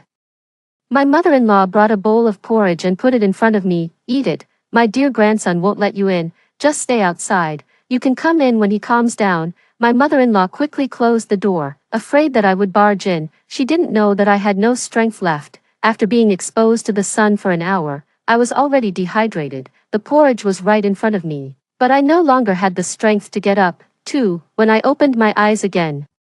I was back a week before the apocalypse arrived. In my ears was the sound of Hunter swearing while playing games. I couldn't believe it and pinched myself. It hurt, thinking of all that happened in my previous life. I vowed never to make the same mistakes again. Hunter had been spoiled by my mother-in-law. Whenever I didn't let him do something, my mother-in-law would always muddle through and let him do it. Now I've thought it through. I've had enough of this ungrateful wretch of a son and this family that only wants me to give without any return. I glanced at Hunter, who was engrossed in playing games in the room, and went back to my room to change into a decent set of clothes. I found the bank card on the top of the cabinet, went to the bank, and confirmed that my balance was still there. I cried tears of joy. A strange woman at the entrance of the bank handed me a piece of paper to wipe my tears. I smiled through my tears, nodded, and thanked her. Even a stranger could show kindness to me, but my husband, with whom I had shared a bed for 18 years, and my child, whom I gave birth to after 10 months of pregnancy, couldn't. I changed the password of my bank card. With 5 million yuan in my pocket, I didn't want to go back to that suffocating home anymore. I took out my phone and flipped through it, but I didn't know where to go. A figure flashed through my mind, and I tremblingly clicked on that person's contact information. I was afraid that I would get the message that I had been blocked. The phone rang for 2 seconds and then was answered. The female voice on the other side was hoarse from just waking up. Hello. Hearing the familiar voice, I couldn't hold back my tears any longer and cried out, Kendall. 10 minutes later, I saw Kendall, whose hair was messy and who even wore her slippers on the wrong feet. But she still rushed towards me without hesitation. We hugged each other and cried together, ignoring the curious looks of others. We finally laughed after crying ourselves out. Kendall was my best friend. At that time, we had a falling out because she strongly opposed my marriage to Hugo. Since then, we hadn't seen each other for 18 years, and she didn't even show up at Hunter's full moon banquet. I thought we would never see each other again in this life. But I never expected that she had secretly removed my block long ago and was waiting for me to make up. Kendall took me to her villa. Only then did I know that she was still unmarried and living a carefree life alone. She poured me a glass of water. I sat on the sofa and thought for a long time. Kendall and I hadn't seen each other for a long time, and I wasn't sure if she would trust me. Laurel, just tell me if you have something to say. There shouldn't be any estrangement between us. I've always been your support. My eyes were red. I told her about my experiences in the previous life and explained to her how horrible the high-temperature apocalypse would be. What? Damn it, the Hugo family are all beasts. I told you Hugo wasn't a good person, and his mother isn't either. You just didn't believe me. Kendall jumped up, grabbed the baseball bat by the coffee table, and wanted to go out to settle the score with Hugo.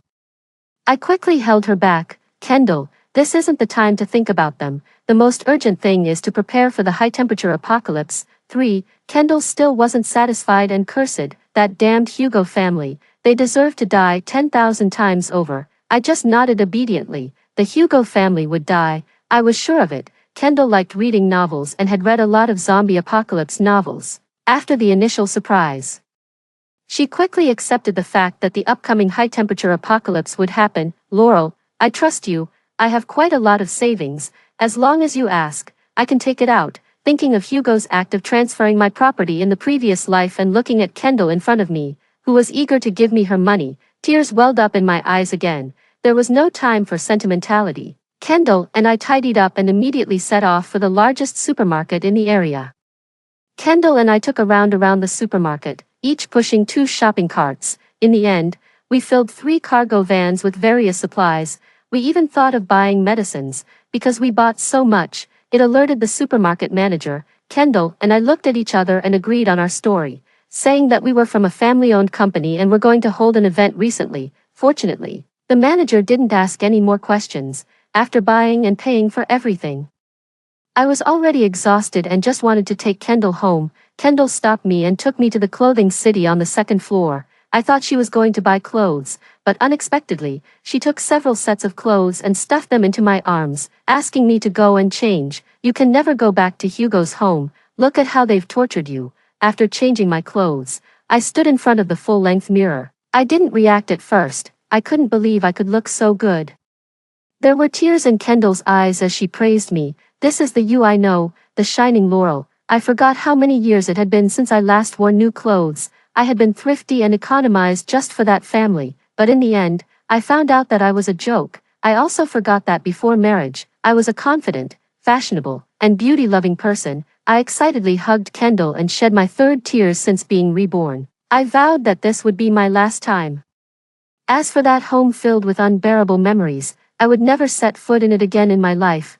We went on a crazy shopping spree for a lot of clothes, and in the end, Kendall paid for them. Don't fight me on this. I'm here to celebrate your new beginning. I nodded. I was grateful that God had given me this chance, and I was glad that I still had Kendall. When we got home, Kendall cleared out a room specifically for storing food. Looking at the room filled with food, I felt extremely at ease. Kendall ordered takeout, which she called, eat a few more meals while we can still order takeout. Since getting married, I rarely ordered takeout. I always cooked by myself, both to save money and for the health of my family. Looking at the table full of fried chicken and beer, I thought, to hell with saving money and to hell with being healthy. After taking a sip of beer, the phone on the table rang urgently. It was Hugo. I answered the phone, and Hugo's angry voice came through. "Damn it, Laurel. Where the hell are you at this hour? Don't you know it's dinner time?" Hugo questioned me if I was fooling around with other men outside. I sneered. Hugo had kept several mistresses outside. I pretended not to know, but I just didn't want to ruin the family atmosphere because of these things. It was a pity that the home I had painstakingly maintained was already in ruins. They were all demons who fed on human blood, and only I treated them as treasures and loved them. People always think of others in the same way as they are. It's really disgusting. I slowly took a bite of the fried chicken. Dinner time. So what? I'm eating right now. Hugo didn't expect that I would be eating outside. "You good-for-nothing woman, you're eating outside. But what about us? Do you want to starve us to death? If you have the guts, don't come home, otherwise, I'll beat you to death, you bitch." Hugo was so angry on the other end that he was jumping up and down. The phone was on speakerphone, and Kendall almost couldn't hold back from swearing. I quickly covered her mouth. Through the phone, I heard Hunter's voice. "Dad, why do you want her to come back? Just let her die outside. Don't let her come back and disgust us." I saw a delicious takeout place. "It must be better than what the ugly woman cooks." Hearing this, I said in a relaxed tone, "It wasn't worth getting angry for such idiots, Hunter. If the takeout is delicious, eat more, don't worry. You'll never eat the food I cook in this life." In the high-temperature apocalypse, it would be a problem just to survive. How could there be anyone delivering takeout? I forgot again that none of them in that family could cook. Maybe my mother-in-law could, but she could only cook big pots of messy stew, and it tasted bad. Without me, that family would have starved to death long ago. I curled my lips and said in a sarcastic tone, "Hugo, do you have no hands or feet? Are you still shamelessly waiting for me to come home and cook for you? Isn't it enough that I've been your free nanny for so many years? As for the home you mentioned, it's your home, not mine. I won't go back. You'd better take care of yourselves." I said all this in one breath, not giving Hugo a chance to reply, and blocked and deleted his contact information. The high temperature was about to arrive. Without money, Hugo and his family wouldn't be able to survive for long. Kendall drank beer and cursed the Hugo family for not being human. I agreed with her words. We ate and chatted, laughing heartily. In an instant, it was like we had gone back to those carefree years. Kendall was 36 years old but looked like she was 26 because she wasn't married. Through her confidence, I caught a glimpse of the years I had lost. Kendall and I didn't idle around in the following days. With her rich experience from reading novels, she hired workers to reinforce all the doors and windows of the house, installed heat insulation film, and also installed an electrical conduction system. I bought a lot of solar panels and installed air conditioners in every part of the house, with solar energy in the high-temperature environment. Electricity would be the least of our concerns. By the time we finished all the preparations, there was only one day left before the high-temperature apocalypse arrived. Tomorrow would be the day. In my previous life, at this time, the official authorities had predicted the apocalypse in advance and issued a notice, asking residents to hoard supplies on the grounds of high temperatures. Hugo had stolen my card and hoarded a lot of supplies. In this life, without the money, I was curious to see what they would do. Suddenly, I had an idea. I picked up my phone, opened the home surveillance. The surveillance was installed at Hugo's request when there were thieves around before. He was afraid of property losses at home, but now it had become my powerful tool. I had protected the surveillance system well, and it quickly connected to the live feed of my home. On the other end of the screen, they were in a complete mess, running around in a frenzy. They didn't even sit on the living room sofa anymore. 3 generations of the family, grandparents, parents, and children, were pacing around the sofa. That damned woman took the bank card. I should have beaten her to death. Hunter had a fierce expression on his face. "Dad, what should we do now that we don't have any money? The authorities have said that we need to stockpile supplies. Now, a pack of instant noodles costs 100 yuan outside. It's all that woman's fault. Why does she have the right to take the money away? Dad, let's call the police." I couldn't help but laugh out loud. Calling the police. I couldn't believe that these were the words that an 18-year-old adult could say. The 5 million yuan in the card was my prenuptial property, left to me by my mother before she passed away. It was not part of the family property at all. Hugo didn't know about this sum of money originally, but he read my notes. Found out the location of the card and the password. Before he could transfer my property, I took action one step ahead of him. 5. Kendall sat down next to me while applying a facial mask. She semi-forcefully put a mask on me too. These days, Kendall had been making sure I applied a facial mask every day. A woman's face is the capital of her confidence. She watched the phone screen with me. On the other side of the screen, my mother-in-law, tired from pacing around, sat on the sofa.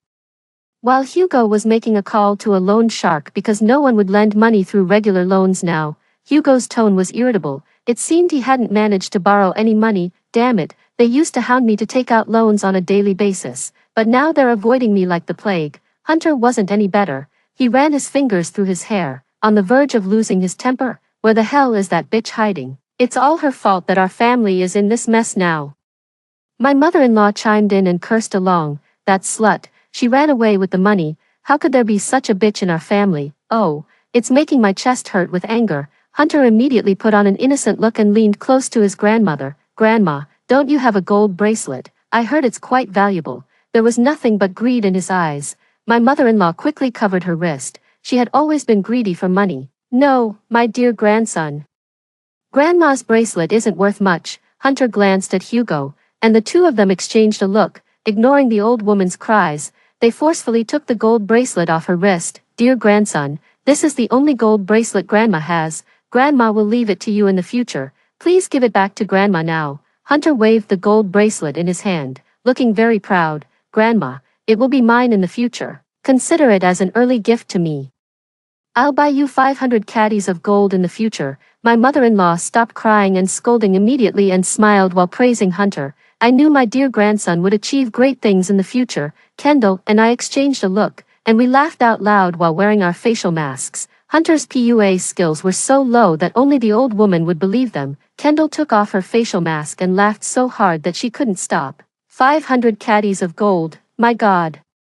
Ha ha ha ha ha ha. I gently patted her back to help her catch her breath. I knew that my mother-in-law had no bottom line when it came to indulging Hunter. Hunter had been spoiled into the wayward and unreasonable person he was now, all because of my mother-in-law's indulgence. Hunter didn't get into university, not even a junior college. He had been living at home idly. After he turned 18, I suggested that he go and find a job. Unexpectedly, my mother-in-law scolded me for being heartless, saying that I was making her dear grandson suffer. Since then, I never made that suggestion again. Hunter had been living like a spoiled young master at home, with everything served on a silver platter. Since he was spoiled by my mother-in-law, she had to bear the consequences herself. In fact, I had forgotten when exactly Hunter started to become so unreasonable. Maybe he had been like this since he was a child and had never shown me any kindness. I was relieved to see that Hugo's family was in such a mess now. My mother-in-law's gold bracelet didn't weigh much at all, and with prices rising rapidly, even if they sold it, they couldn't buy much. Kendall and I went to the basement of the villa. The basement was a medium-sized KTV. I couldn't help but exclaim, Kendall, you've really earned a lot these years. Kendall smiled proudly. I didn't lie to you, did I? I said I would get rich and take care of you, and now I've finally achieved it. I've finally been able to live a life where I'm with you every day. Don't worry, I will never let anyone from Hugo's family bully you again. If they want to bully you, they have to step over my dead body first. I had always felt guilty towards Kendall since we reunited because she was really too good to me, so good that I wasn't sure if I deserved it. Perhaps she noticed my momentary low mood. Kendall held the microphone and spoke each word solemnly, as if making a solemn declaration. Laurel, you are my best friend. You are in this life, and we will still be best friends in the next life. I don't regret meeting you at all. You've suffered a lot after you got married. I hope you will never suffer again in this life or the next, not even suffering. From now on, you will definitely live a sweet life. With a smile on her lips, in the dimly lit private room, she was like a beam of light, illuminating me without hesitation. 6. Kendall and I had a wild time until the early morning.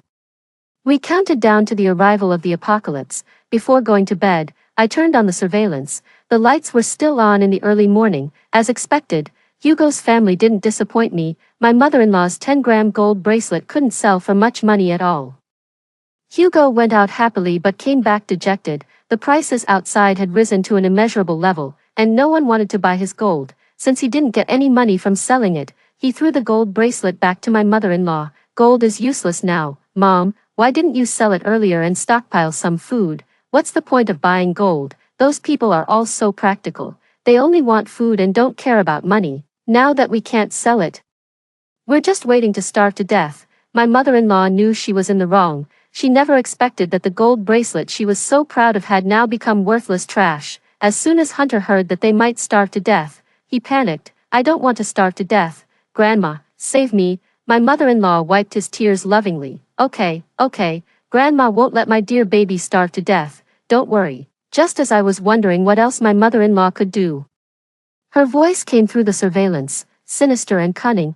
Call your slutty mother. She must have bought a lot of things with the money. Show some weakness. She'll soften her heart and come back with the food. Hunter had his own pride and naturally refused to show weakness. He cried and made a scene. My mother-in-law coaxed him on the side. Oh, my dear grandson, you've really been wronged. When that slut comes back, we'll lock her in the room, take the money and food from her, and then torture her to death. Kendall's face was covered in black lines, and she looked so angry that she wanted to kill someone. On the other side of the screen, my mother-in-law was afraid that someone might overhear, so she lowered her voice and whispered something in Hunter's ear. In less than a minute, the surveillance video was forcefully cut off by the phone screen. As expected, it was Hunter. I leaned against the headboard and slowly answered the phone just as it was about to hang up.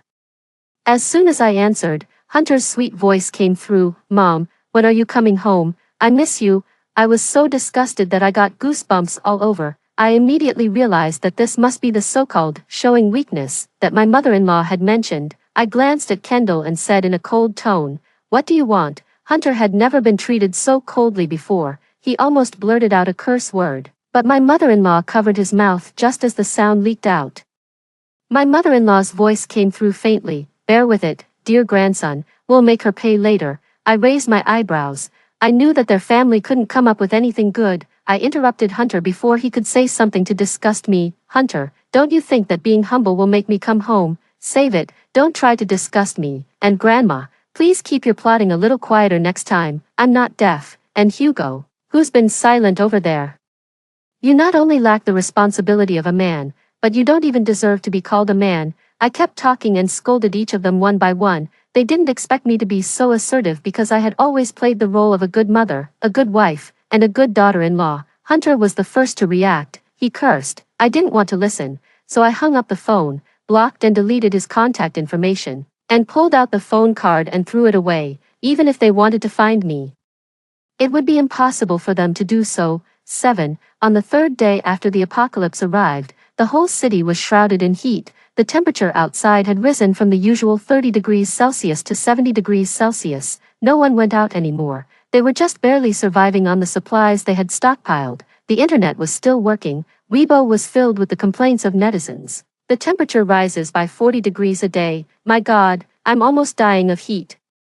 I went out but didn't manage to buy any food. I almost got sunburned to death. Is this really the end of the world? An auction painting worth 10 million yuan for a pack of rice. Is there anyone willing to trade? Give it up. The person above. Now everyone only wants food. Who cares about these worldly possessions? Oh my God. My neighbor went out to look for food and hasn't come back for a day. Could Hesha have already? Kendall and I opened a bottle of soda, filled it with ice cubes, and turned all the air conditioners in the house to the lowest setting. The cold cola sliding down my throat made me feel so refreshed. Kendall was scrolling through Weibo. She hugged me gleefully and said, "Fortunately, you came to me, otherwise, I'd probably have a hard time stockpiling food like everyone else." I didn't really believe that. Kendall had always liked to stockpile supplies. Even without me, she could live well. Just that her equipment might not be as complete. The large TV screen was showing the surveillance video of Hugo's family in real time. It was only the third day, and they had already run out of food and supplies. Even drinking water had become a luxury. I don't know how much time had passed, but cries erupted from Hugo's family. To be precise, it was my mother-in-law's cries. "You can't do this, my dear grandson. The temperature outside is so high. Grandma will die if I go out." It turned out that Hugo and Hunter were so hungry that they wanted to go out to find something to eat, but neither of them was willing to go out, so they set their sights on my mother-in-law. Kendall even stopped playing her game and put it aside, ignoring the possibility of being reported. She focused on watching the scene. Seeing how serious she was, I fed her a piece of watermelon. In the video, Hugo had a fierce look in his eyes, but his tone was very soft. He had always valued his own life. Mom, didn't you say you would do anything for me? Now we're about to starve to death. It's most suitable for you to go and find food. People will surely show mercy to you because you're an old woman. As he spoke, he pushed my mother-in-law towards the door. The old woman clung to the door and cried loudly, "You unfilial son, you want to kill me, dear grandson, save Grandma. Grandma will die if I go out." My mother-in-law tried to grab Hunter, who was standing nearby. But he disgustedly dodged her. "Grandma, if you don't go, I'll be the one to die." My mother-in-law was locked outside the door. She pounded on the door desperately, crying and shouting, but Hugo and Hunter sat in the living room without showing any reaction. Seeing this scene, I felt deeply touched. This was how I died in my previous life. They were just as cold and heartless as they were today, treating my life like a plaything. Today, it was my mother-in-law's turn. And I couldn't help but feel satisfied. They would all die, and my mother-in-law was just the first one. Kendall couldn't stop laughing. She had only ever read about such scenes of infighting in novels. Now that she was seeing it in real life, she was truly amazed. Thank goodness. When my boyfriend proposed to me back then, I kicked him out right away. What's the point of getting married? You never know if the other person is a good or bad person after marriage. Yes, I had already been hurt all over on the road of marriage. Love was the most untested thing. Kendall had always been more clear-headed than me. Kendall hadn't dated anyone since she turned 30. She ate alone, slept alone, and did everything alone. She didn't want to be trapped by a family.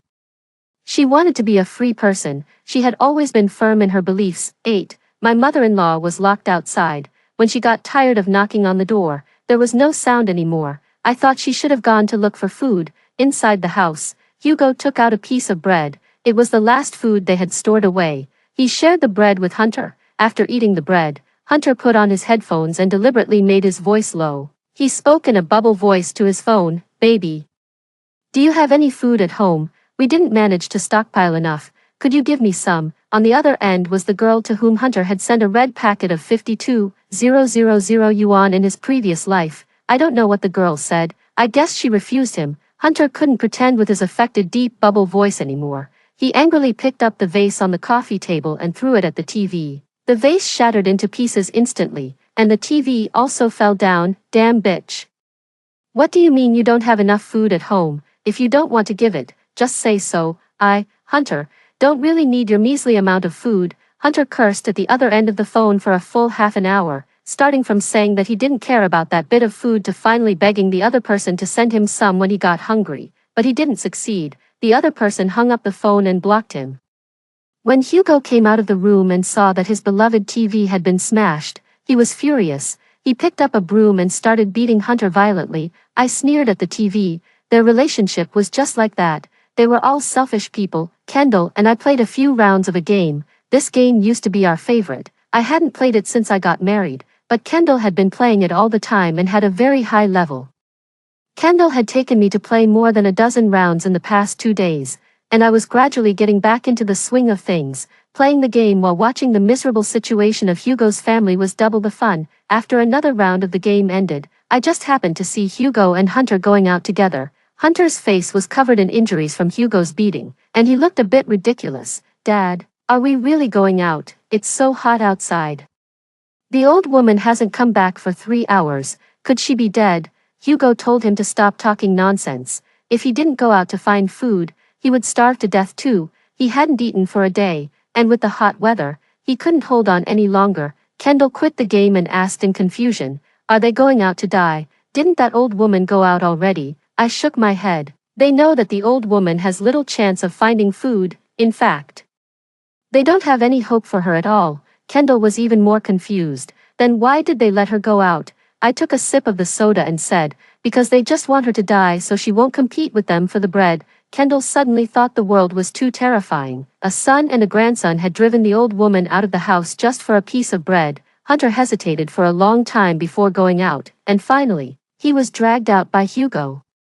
The surveillance screen returned to calm. For the next week, I didn't see any sign of them. I wasn't sure if they had died outside, but not seeing them was good news for me. It had been nearly half a month since the high-temperature apocalypse began. Instead of decreasing, the temperature outside kept rising. The wires were burned out by the sun. causing widespread power outages in the city. During this period, countless people died from heatstroke due to the high temperature.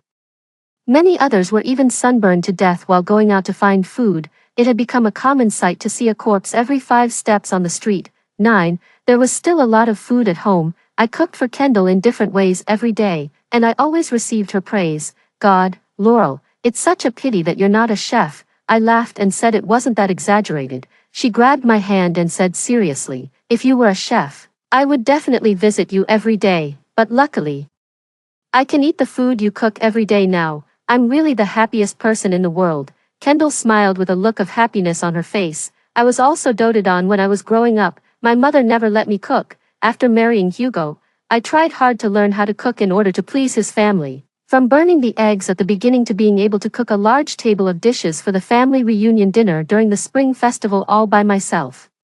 After I finished cooking and cleaning up the oil stains in the kitchen, there were only leftovers on the table. I thought I was happy too. From now on, I would only cook delicious food for Kendall. The days of staying indoors were indeed a bit boring, but with Kendall around, they became interesting. I was happy no matter what I did with her. We could talk all night until dawn without having to worry about anything. I had already forgotten about Hugo's family. In my heart, I had already defaulted that they couldn't survive. 2 days later, after Kendall and I had lunch, I put the dishes into the dishwasher, and Kendall was cutting fruits. Suddenly, she exclaimed and ran towards me. I thought she had cut her hand. I checked her in a hurry. I only felt relieved when I didn't see any wounds. Come on, I'm not hurt. Look at these 2 people on my phone. Aren't they Hugo and Hunter? I looked at her phone. The people in the video were indeed Hugo and Hunter. I was a bit surprised. They were actually still alive. Their vitality was even stronger than that of a cockroach. The title of the video was, Caught 2 People Stealing Food and Broke Their Legs. Everyone, did I do the right thing? In the video, Hugo and Hunter were tied up together with hemp ropes, perhaps due to the pain. Their faces were twisted and they were moaning. Their faces were pale due to lack of water and food. Their lips were completely peeled and turned outward. And their eyes were sunken in. They were almost unrecognizable from being so thin, but they still stared fiercely at the blogger. The blogger should be from a wealthy family. There were several bodyguards in black suits and sunglasses around him. It was probably the blogger and his bodyguards who beat Hugo and his son. After watching the video, I clicked on the comments section. I thought the comments would be a flood of scolding towards the blogger. After all, stealing didn't deserve such punishment, but to my surprise, it was the opposite. The comments section was filled with scolding, all of which were directed at Hugo and his son. In this kind of weather, stealing someone else's food is like cutting off their way of life. I support the blogger. The use of the word, it, is great. I had my food stolen yesterday too. Half of my limited stockpile was stolen. They're really goddamn beasts. The blogger is too kind. I despise people like this. You can't steal food no matter what you steal. The 2 people in the video look so scary. They have a super masculine feel. Anyway, they don't look like good people. There were only more than 100 comments in the comments section. Due to the power outage caused by the high temperature, most people no longer had the right to go online. I scrolled to the bottom of the comments, and there were only a few comments speaking up for Hugo and his son, as expected. Those few netizens' comments were drowned out. Although Hugo and his son weren't dead, they didn't seem to be in a good condition either. The video was from the same city yesterday. I clicked on the blogger's homepage. The blogger had updated a video. In the latest video, Hugo and his son were thrown on the asphalt road, and the ropes on their bodies had been untied. I don't want to cause a death, so I'll just leave them here. Whether they live or die is up to God. After being untied, Hugo and his son dragged their broken legs and crawled on the road, trying to leave. What's wrong with recharging my dear grandson's game account? He's happy and willing. Go and cook your meal. Don't bother my son and my dear grandson here. In the comments section, people praised the blogger for being kind and generous. I held back my laughter and exited the video, then returned the phone to Kendall. They deserved what they got, since they had been punished by others. I didn't need to get my hands dirty. The miserable situation of the 2 of them was in my mind. I was never someone who liked to watch others' misfortunes. Even when I often went to the vegetable market and met a disabled person begging, I would put the remaining change in his basin. I felt sorry for all the poor people in the world who were going through hardships, but I didn't feel sorry for Hugo's family at all. This was what they deserved. It was just karma. No one could withstand the temperature of the asphalt road. not to mention that their legs were broken. In less than 10 minutes, they would be baked into mummies by the outside temperature. Sure enough, 10 minutes later, the blogger replied in the comments section, "The temperature outside is too high. I just sent someone to check, and they're dead. This matter is over now." Kendall opened a bottle of champagne to celebrate for me. "Congratulations, from now on, you're a free person, thank you." I clinked my glass with hers. After drinking the chilled champagne, I felt extremely carefree. There was no longer Hugo's family in my world, and I no longer needed to bury the hatred from my previous life. From now on, I'm just myself, not a wife, not a mother, not a daughter-in-law. I am Laurel. The high-temperature apocalypse was still going on. I didn't know how long it would last in the future. In my previous life, I didn't live to see the end of the high temperature, however. I was sure that our supplies would definitely last until the end of the high-temperature apocalypse. Our future was extremely bright. Story 2. After the apocalypse began, I turned into a conscious zombie. That day, while chasing ordinary humans for fun, I suddenly heard a familiar voice that made me shiver. "Mia, stand up straight." I turned around and there was Mrs. Sophia, the only family I had left in this world. 1. I sat across from Mrs. Sophia, feeling somewhat uneasy. The place where I now stayed was Mrs. Sophia's refuge from the apocalypse, a small supermarket. When the apocalypse erupted, I was still in school. Luckily, I was among the first to be infected during the chaos. After accidentally drinking an expired energy drink, I awakened to consciousness. I then journeyed a long way from school back home, with my poor sense of direction. It took me a full 5 months to cover the 200 kilometers back home, wearing out the soles of my shoes. Sometimes, when I felt playful, I would chase a couple of humans just for fun, driving them in the opposite direction of the zombie troops. I found through my experiments that it was quicker to herd them than to try to explain that I was a conscious zombie. "Mia, how long has it been since you washed your face or brushed your teeth?" 3 days, 5 days, okay, half a month. "Mom, you know being a zombie is tough," I muttered. Mrs. Sophia, looking at my disheveled appearance, couldn't help but stand up and then began to search the shelves for wet wipes and mouthwash for me. "You're only 20 and already you've had 3 fillings, yet you dare to go half a month without brushing your teeth. What will you do when you're old? Will Mom have to feed you?" She pushed me into a small compartment in the supermarket. Just after I had washed my face and brushed my teeth, Mrs. Sophia immediately handed me 2 sets of new clothes. Seeing me clean and tidy before her eyes, she finally breathed a sigh of relief. Her eyes gradually moistened as she looked at me. For the first time in her life, I saw Mrs. Sophia's tears. You should know, she didn't shed a single tear at her parents' funeral, and she usually handled things briskly, like a machine without emotions. But even such a person, tough on the outside but soft on the inside, for a child with no blood relation like me, she fought with my biological father for custody, taking me away from what was essentially a ruined original family. "You little rascal, Mom thought she might never see you again in this lifetime." "Mom, don't worry, even if I die and become a ghost, I'll float my soul back to you, you little devil, always so glib." Mrs. Sophia broke into a smile through her tears. I opened my arms and hugged her, feeling her much thinner than just half a month ago, which pained my heart. "Mom, I'm back." Just then, my stomach inappropriately growled.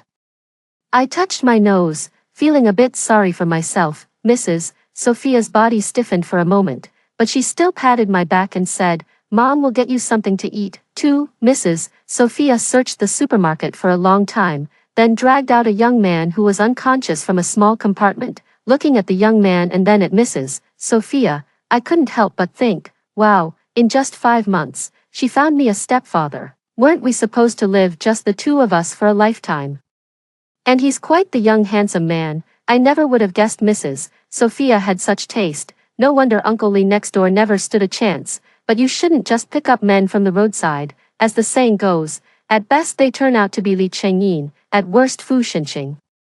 "He won't live long, you should eat him," Mrs. Sophia said, her eyes becoming sharp as she suddenly produced a fruit knife, ready to butcher him right there for me. Wait, Mom, show mercy, just ordinary food will do.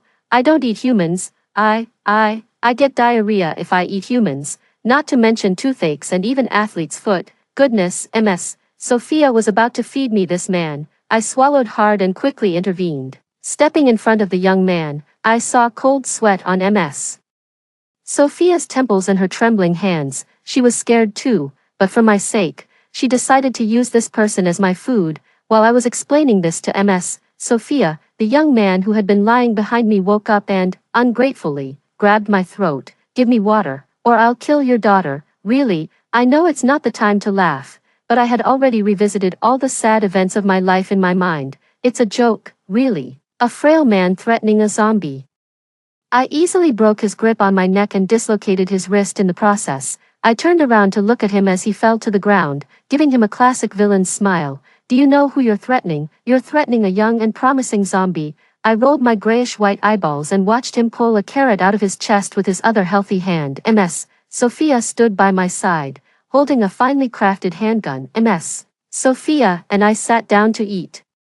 We used some rope from the supermarket to tie the man up and gagged him with cloth to keep him from shouting, placing him aside to watch us dine. I swear this was the best meal I've had in 5 months, thanks to Ms. Sophia's efforts. I even got to eat fresh greens in this apocalyptic world, and she grew them herself. Ms. Sophia is quite a competent mother, so I'm determined to do everything I can to ensure she survives. At night, while Ms. Sophia rested, I went to find the man who managed to threaten us with a gun during the apocalypse. How about we make a deal?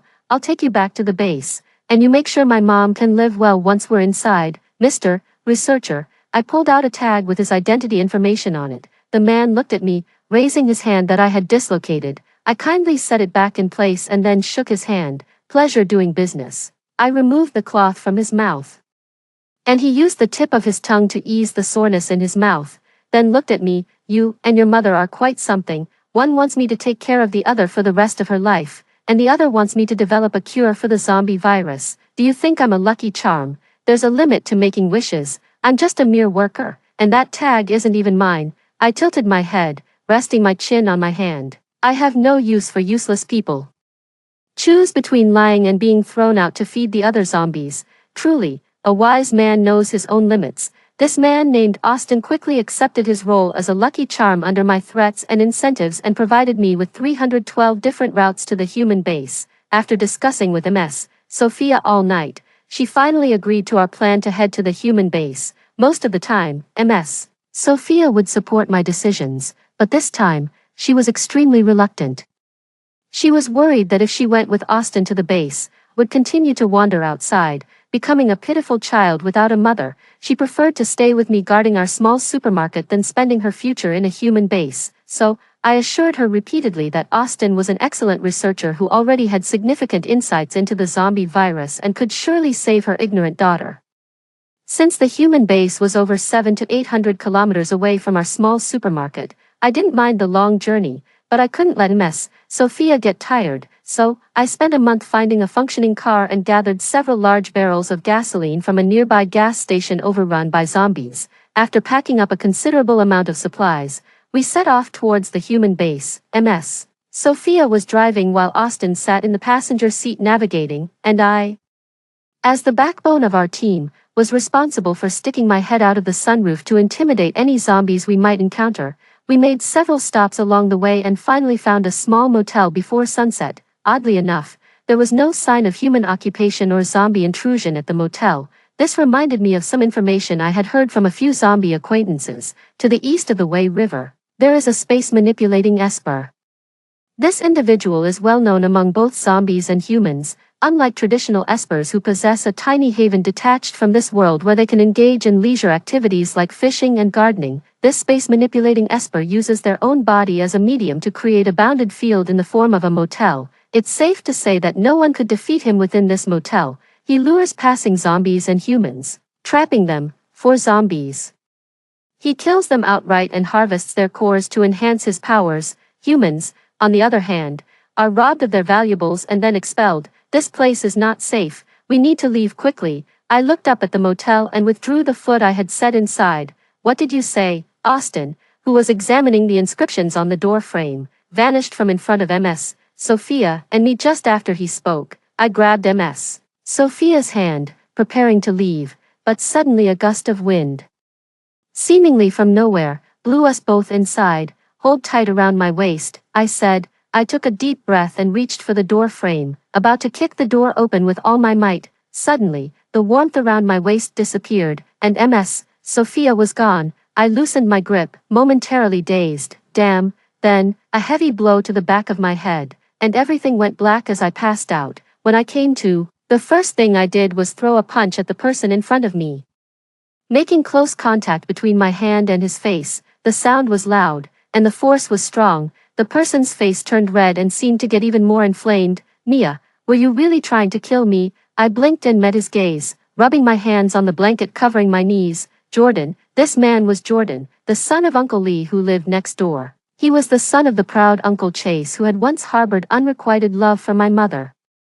He often forced himself to tutor me to give my mom and his dad some alone time, which I remember as some pretty dark days, feeling like I had to finish all the assignments of my lifetime, but now was not the time for pleasantries. I looked at him and started asking questions. Are you the legendary space manipulating Esper then? Where is my mom? First off, I'm not the space manipulating Esper, and secondly, Auntie is fine. She's just temporarily in a safe area, room 3605 of this building. Jordan rubbed his cheek, which I had turned red, and a milky white light began to flow from his fingertips, healing the wound quite effectively as he spoke. The real Esper is my dad. He just had a rampage and is now recovering and asleep. Only when he wakes up can Auntie be released from that room, 3605. Wasn't that the apartment room number where Ms. Sophia and I first stayed? Uncle Lee really did love my mom. Lastly, Mia, after asking so many questions, where's your apology and thanks? I remember that's not how I taught you, he said, to be a person. He paused, to be a zombie as well.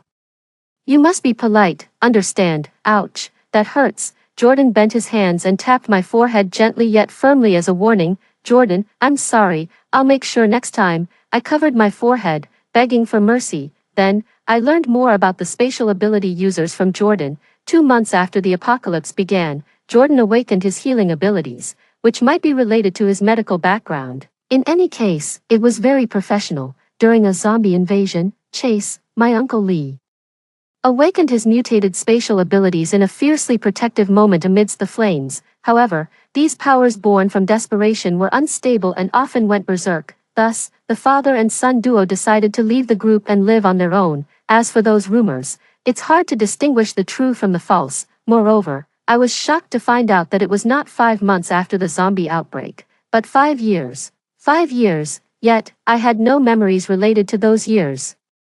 Jordan suggested that perhaps during those years I was just a mindless little zombie until I recently gained consciousness.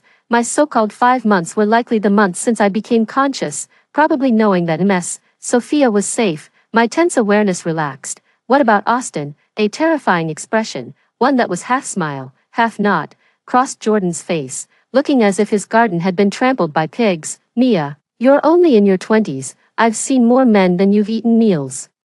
That Austin, with his saintly face, is no good. He's all dark inside, specially preying on naive young girls like you. So, I had a bad feeling. That brat, I threw him out. As I pondered how to bring Austin back, a familiar voice came through the window. This wall is quite a climb. Austin clung to the window frame, looking over at us with a friendly smile. Bad news. Seems like over 100 zombies are headed this way. 5. Me, a close combat zombie, Austin, a researcher whose physical strength is questionable, though he should be fit since he climbed up to the 3rd floor. Jordan, a healing ability user and single man in his prime. Chase, a spatial ability user, currently offline. Ms. Sophia, a beautiful, graceful, and charming mother, also offline. This was our own combat strength. Honestly, I was the only capable fighter. Uncle Lee and my mom were well protected by Uncle Lee's abilities, according to Jordan. Currently, the 3 of us young and strong were in a precarious situation. The enemy was a swarming group of nearly 100 zombies. I looked at the wardrobe in the room, stuffed the 2 men of similar size inside, and locked it. Then, I cut my wrist and smeared some blood outside the wardrobe to mask their scent from other zombies. I remembered using this method to save someone before, though I couldn't recall exactly who it was for. But it must have been a kind and lovely young girl. Don't move around here, both of you, stay hidden. I'm going to see if I can lure these zombies somewhere else. I'm a zombie. They won't do anything to me. After saying this, I didn't wait for their response and opened the door to head downstairs. The zombies were running towards me in extremely contorted postures, moving very fast. I quickly found the rotten meat we had prepared for this situation on the car we arrived in. I secured it on the roof of the car. Then started throwing it piece by piece into the crowd of zombies like training dogs. What was once a chaotic crowd of zombies fell into a deadly silence. As soon as the first zombie bit into the rotten meat, the noise resumed, and they abandoned the house and ran towards me. Zombies are creatures that fear water, but their craving for food overwhelms their fear. After stepping on the gas pedal for the last time, I drove the car into a lake and escaped on foot. Thus, nearly 100 zombies fell into the water like dumplings. I looked up at the moonlight and followed the markers I had made earlier to find my way back. I really am not good at navigating, otherwise, I wouldn't have taken so long to find my way home. I hadn't gone far when a light suddenly flashed in front of me. It was Austin and Jordan, arriving in an SUV, one in the front seat and the other in the back. They seemed to be on bad terms. Austin's cheek and left eye socket appeared to be injured. I waved to them and was about to climb into the passenger seat, but then Jordan grabbed me by the collar and put me in the back seat, taking the passenger seat himself. Mia, don't act on your own next time. Hey, I'm fine, look, I don't have a scratch on me, I replied to Jordan. What if something had happened? How would I explain it to you and your mom? I was about to say something when Jordan turned his head and looked straight at me. Mia, can you please stop treating your life like a joke? I understand. I looked at Jordan, feeling genuinely touched. Jordan, he really is a good person. On the way back, I learned that Austin's facial injuries were from them breaking out of a wardrobe. Of course, I was skeptical of this truth. After all, getting such symmetrical black eyes from a fall seemed unlikely. Then Jordan righteously refused to treat Austin's wounds. Austin also clearly didn't want to deal with Jordan. The three of us awkwardly made our way back. We returned to the hotel built by Uncle Lee, and Jordan, holding my wrist, led me inside, leaving Austin out in the cold. Austin didn't seem to mind. He pushed open the door and went straight to the second room on the right side of the first floor. Later that night, after making sure Jordan was resting, I quietly went to Austin's room. Visiting someone at night is easier the second time around, the reason being, the zombies that chased us today were somewhat strange. And I had some things to confirm with him, but since they were just guesses, I didn't plan on telling Jordan so soon. I hadn't even knocked when I was pulled into the room. Austin had prepared 2 chairs, placing them face to face. After pushing me into one of them, he sat down in the other. Mia, you must have noticed, today's zombies are very different from the usual. They're very fast. I nodded in agreement and shared my conclusion, and they're very disciplined. When I awakened my consciousness, I gained the ability to briefly communicate with the zombies. I could sense the remaining feelings of other zombies. This means that they haven't completely turned into mindless zombies. They still have feelings, experience fear and joy, and thus, they still have a chance to turn back into humans.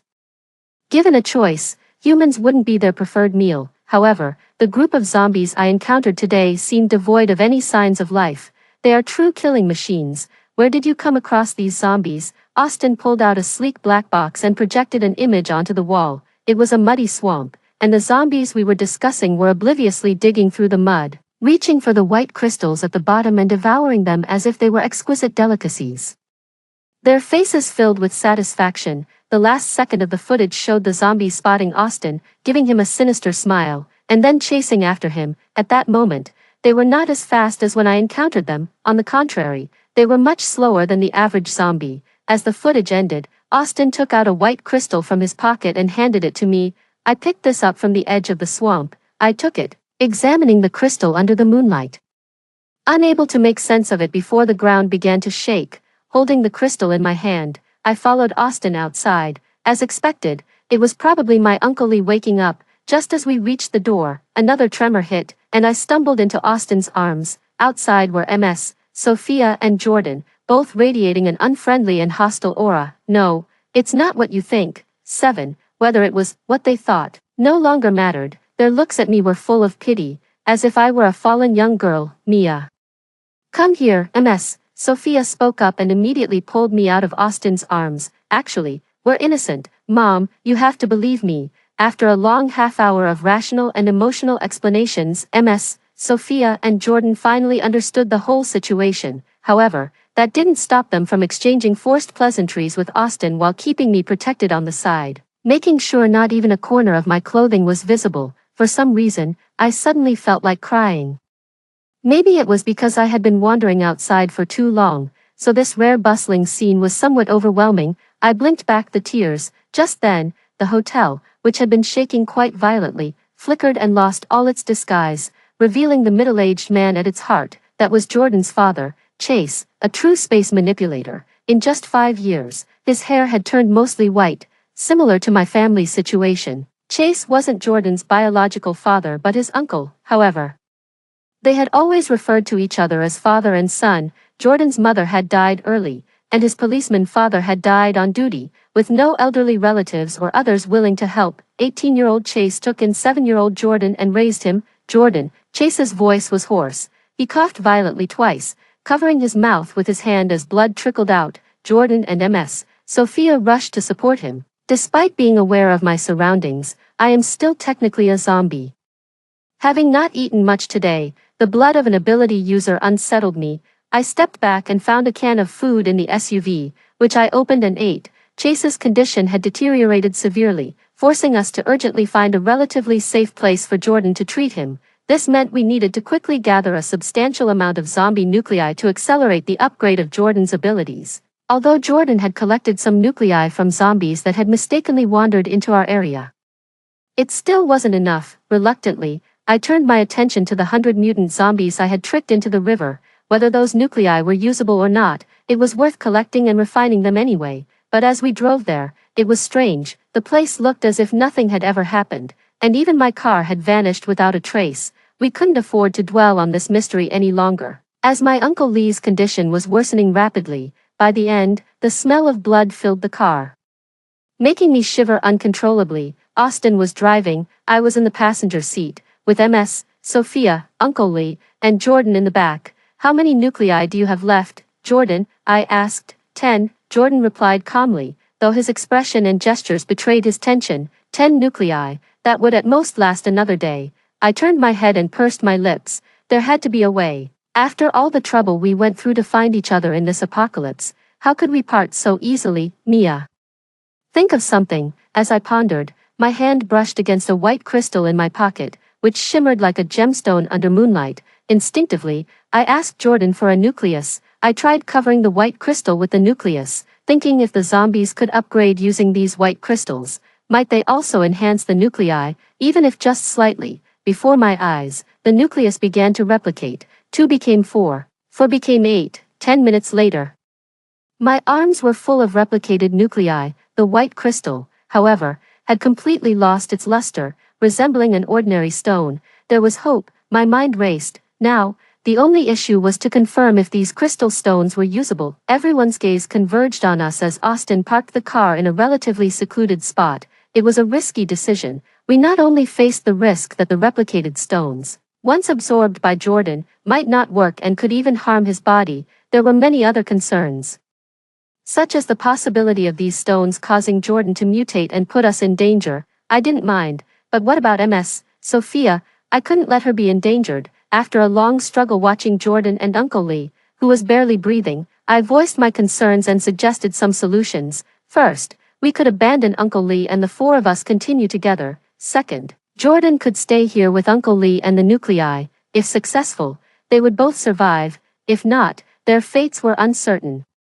Without a doubt, Jordan chose the second option. He and Uncle Lee stayed behind while I, Ms. Sophia, and Austin drove away. The atmosphere turned unbearably heavy, yet Jordan relaxed his furrowed brows and patted my shoulder. Remember how you used to love skewers? Every time you did well in your exams, you'd bug me to take you to the night market until you were too full to walk. Let's have one last feast tonight. Sure, Jordan. I choked up. Ms. Sophia held my hand, comforting me, then pulled me close, embracing me tightly. Given the limited materials we had, in the end, we hastily laid out a piece of old cloth on the ground next to the car, gathered some dry wood for a fire, and Uncle Lee used the remaining bit of his supernatural abilities to temporarily create a safe haven for us. We roasted spam and an assortment of other random items, even skewering some compressed biscuits. Everyone began reminiscing about the past, laughing and joking as if it were old times.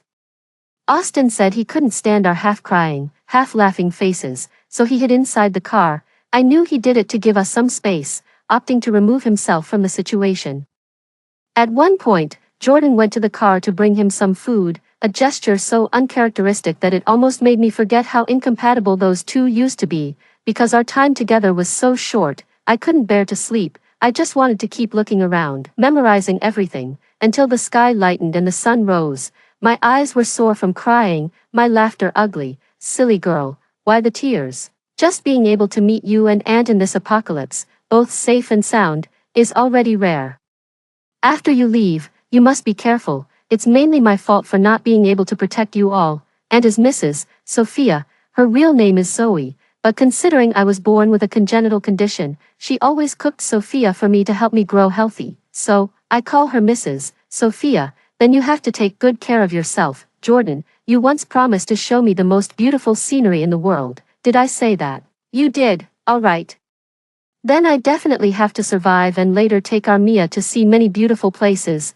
9. After bidding farewell to the Lee family father and son, we continued our search for a human base. For another busy half-month, the three of us supported each other, bickering and fussing like family. No, we were family, me, my mom, and our pet Austin. It's a pity, he's very dog-like. But unfortunately, he's not a real dog, which is somewhat disappointing. Along the way, we encountered those mutated zombies several times, and the frequency seemed to increase in recent days, as if the zombies had undergone an upgrade. After escaping a pursuit, I carried Mrs. Sophia on my back, with Austin holding a flashlight by my side. We had to abandon our car during the chase. I managed to find a clean spot in an abandoned house for Mrs. Sophia to rest properly. Mrs. Sophia was so exhausted that she soon fell into a deep sleep. Moonlight streamed in slantwise, and Austin and I sat in the light, taking stock of our limited supplies. We had only about a week's worth of food and water left. We're running out of supplies. Austin, I looked at Austin, my expression pained. I've calculated it. We should be close now. Austin took a bottle of water, drank from it, and then leaned back against the wall, bending one knee and looking out the window, following his gaze to the bright, full moon. I covered Mrs. Sophia with a blanket while muttering, "When the time comes, remember to take good care of my mom. If she asks, just tell her I'm doing research under you. I've prepared about 100 recordings for you. Show them to her over time, but don't give it away. After a few months, tell her I got lost and died outside. She's stubborn, so it will be tough on you." Austin, in my entire life, I've never begged anyone for anything. You're the first. He turned around, his eyes dimly lit, with a rare seriousness in his tone. I mean, your family has treated me like a lucky charm for so long, fulfilling many wishes along the way, including your brother who forced me to eat expired bread as an offering. What if I told you I have a way to cleanse you, to turn you back from a zombie into a human? I stopped what I was doing, paused for a moment, and moved closer to him. I reached out and pinched his cheek, causing him pain and eliciting a sound from him. Then I pressed my forehead against his. He stepped back and hit the wall. That made me laugh. You're not feverish, so why start talking nonsense? Austin, it's normal for someone your age to be competitive, but don't joke about this with me. If it were someone else, maybe, but not when it's about me. I take it seriously. Suddenly, Austin reached out and gently pressed the back of my neck, his fingers almost as cold as my zombie skin. Mia, I'm not lying to you. I was serious, Austin. Some jokes just aren't funny. My neck hurt, and my forehead fell onto Austin's shoulder. Feeling groggy, before I closed my eyes, I heard him whisper in my ear, "Sleep." The next day, the sun rose as usual, but Austin was gone. I looked at the map underneath the pile of food and a necklace, and clicked my tongue. Men really are unreliable. When Ms. Sophia asked about his whereabouts, I could only chuckle and say that Austin had gone ahead to the human base to prepare for our rendezvous. Following the map, Ms.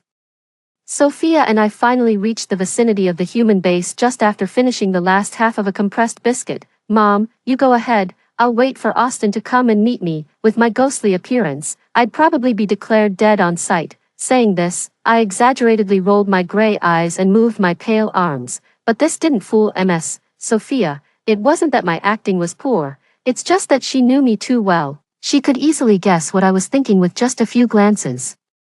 "Mia, let's go home. Mom will take you home," she said, looking at me and reaching for my hand to lead me in the opposite direction. "I'm not going, Mom. We've come all this way." I stood my ground, stubbornly staring at Ms. Sophia. Mia, thus, not far from the human base. Ms. Sophia and I stood frozen in place. If you don't go now, and the patrol from the base comes, I won't be able to escape. I pointed towards the distant base as I spoke. She didn't let go. Just as she had insisted on fighting for my custody in court years ago. But in the end, I managed to get Ms. Sophia inside the human base. It was the first time I had ever been physically aggressive towards Ms. Sophia. I chose the most primitive method to knock her out and left the necklace Austin had left behind on her neck.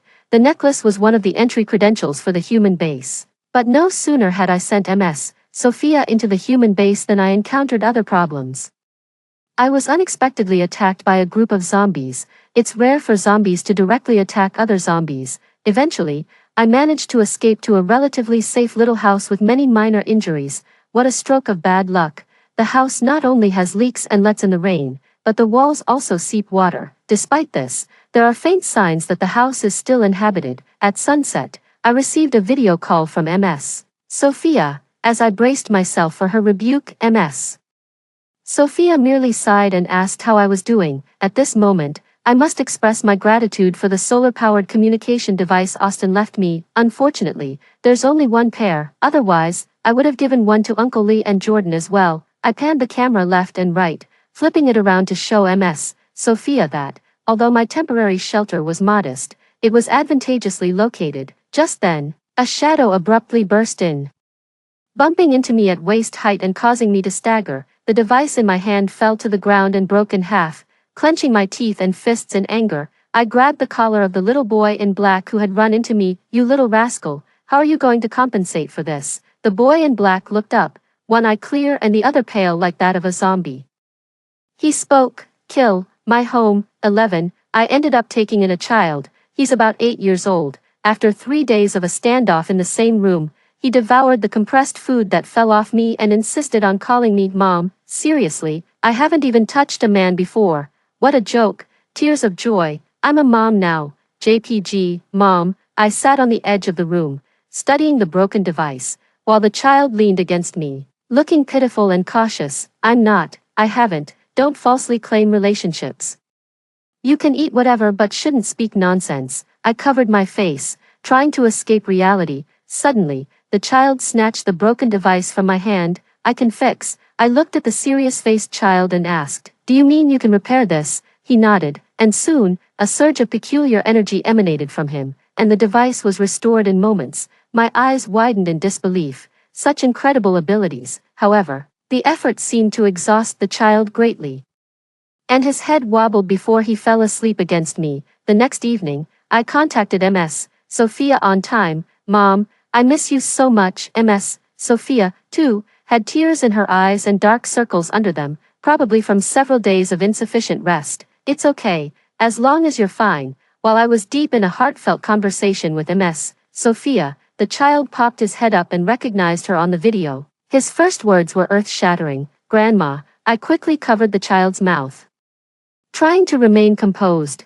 Mom, I can explain. Really? After my earnest explanation, Ms. Sophia chose to believe what she wanted and asked me to take good care of her grandson, making sure he wasn't hungry. Upon hearing that I planned to nickname the child Easy to Raise, she scolded my casualness and renamed him Peace. Wishing for peace, I agreed, gently rubbing the child's head as I watched him. In the days that followed, I lived a life of mutual dependence with Peace, seeking out damaged machinery to hone Peace's supernatural abilities, contacting Ms. Sophia every few days to assure each other's safety, and avoiding the increasingly bizarre hordes of zombies that relentlessly pursued me. Reflecting back, during my time with Chian, I gleaned details of his life from the bits and pieces he shared. When the zombie outbreak occurred, he was only 3 years old. His parents died trying to protect him from a high-rise fall, and amidst contracting the virus, he also awakened his supernatural abilities, surviving on instinct alone, fluctuating between hunger and satiation.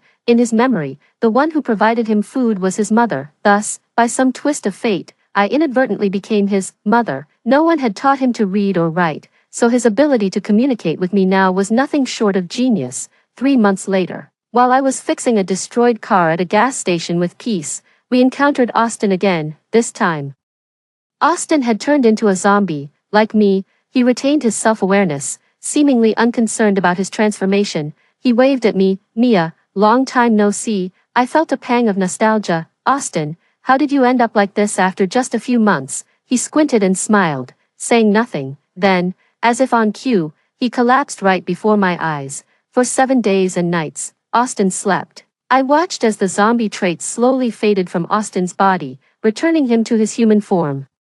When he opened his eyes, he was greeted by my curious gaze and Peace, who was equally baffled. Peace tilted his head. Zombie, turn, human. Up to this point, everything seemed normal until Peace, ever the dramatic one, called out to Austin, Daddy. What, Mommy, take care of Daddy. I was stunned, pointing at a barely suppressing his laughter Austin, my heart aching as I looked at Peace. This is a pet, got it. Peace's eyes slightly widened, and he raised his eyebrows. Much like how I would often pet him, and rubbed Austin's head.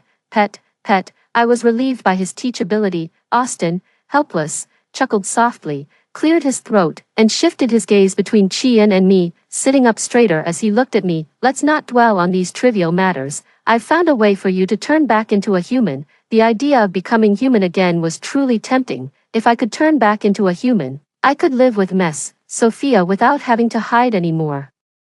I grasped Austin's hand, looking deeply into his eyes. From now on, you're my godfather. Chien, following my lead, took Austin's other hand. Grandpa, the three of us were joyously harmonious, flourishing together. The cure was integrated into Austin's blood, and if Chien and I wanted to revert to being human, we would need to consume Austin's blood, approximately 8 treatments over 2 months. I handed a long-expired chicken leg, which I had kept hidden, to the somewhat frail Austin. Austin, eat more, and take good care of your health. However, there was a significant problem with this method. If we interrupted the process, we would have to start over. Moreover, during the treatments, Chien and I would gradually lose our zombie-derived abilities, Chien's supernatural powers, and my enhanced senses, athletic talents, and self-healing abilities. This made us increasingly vulnerable in a world overrun by zombies, so I chose to take it one at a time, starting with Chien.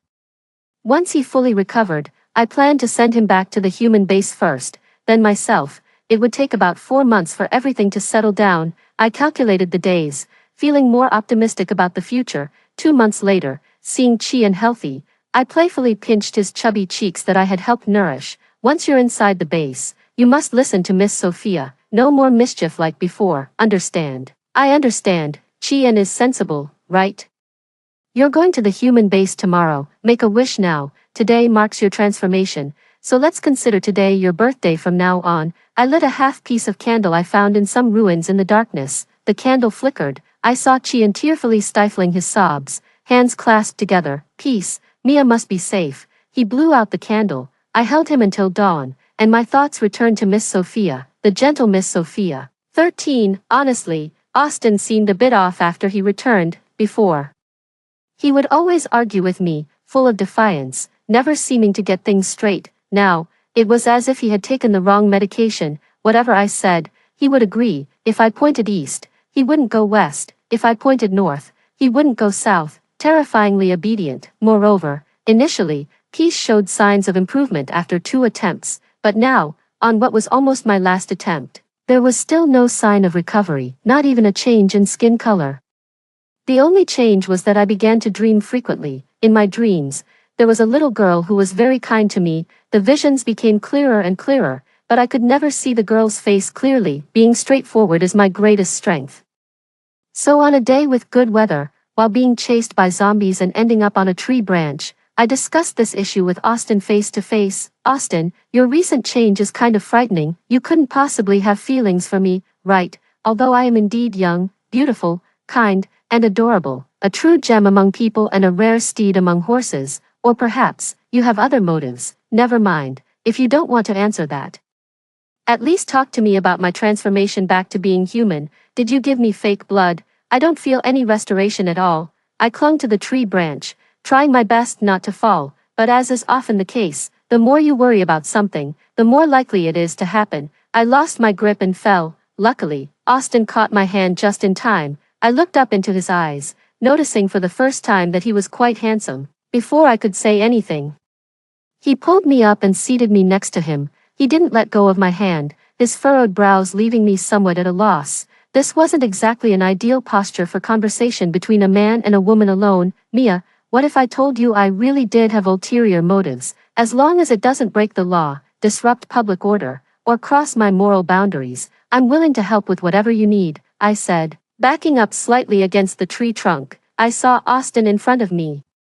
Pushing a hidden syringe into my skin with his left hand, my eyelids grew heavy and I closed my eyes. Damn, one really shouldn't just pick up strangers from the roadside. You can never truly tame some. Then, I began to dream again. This time, the dream was deep. I was being led by a girl in the dream, running together. My head felt dizzy. She loved to tell stories about her life, her family, and the future she hoped for. I listened, endlessly amused. It felt like she was my whole world, warmly lighting up my life. Then, my world grew dim, the surrounding scenery dissolved into nothingness, and my gaze fell on the only point of light. It was a wooden wardrobe. I felt some fear, my fingertips trembling uncontrollably.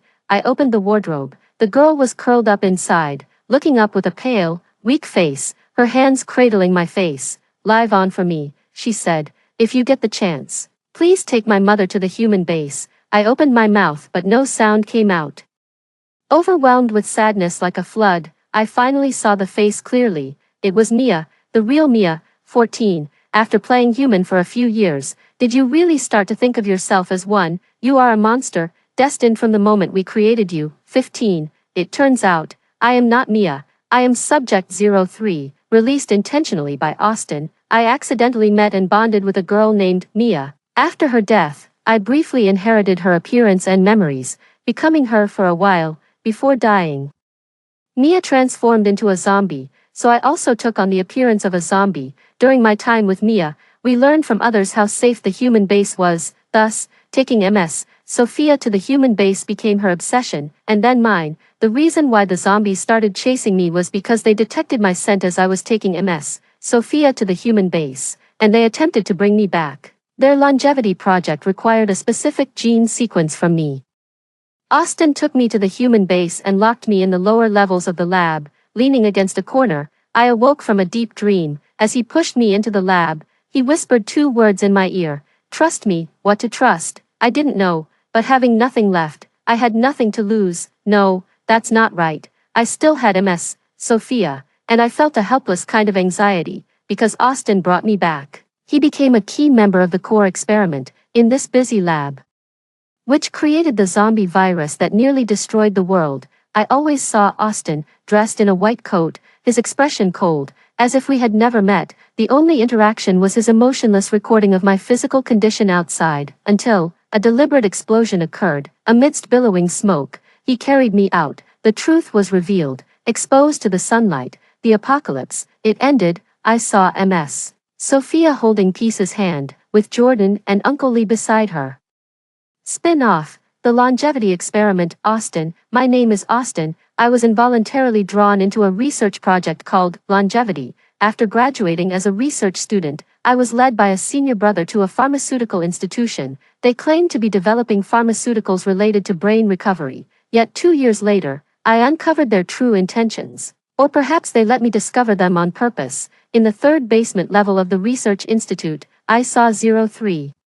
She was curled up in a floating, medicinal solution, oblivious and fragile. Under the protection of my senior colleague, the laboratory that intended to silence me ultimately spared me and appointed me as 03's caretaker. Of course, this so-called protection was just a facade to keep me there. The idea came from my senior colleague. 03 had a strong ability to mimic. She liked to follow me around, calling me Austin, and she became more and more like me, initially.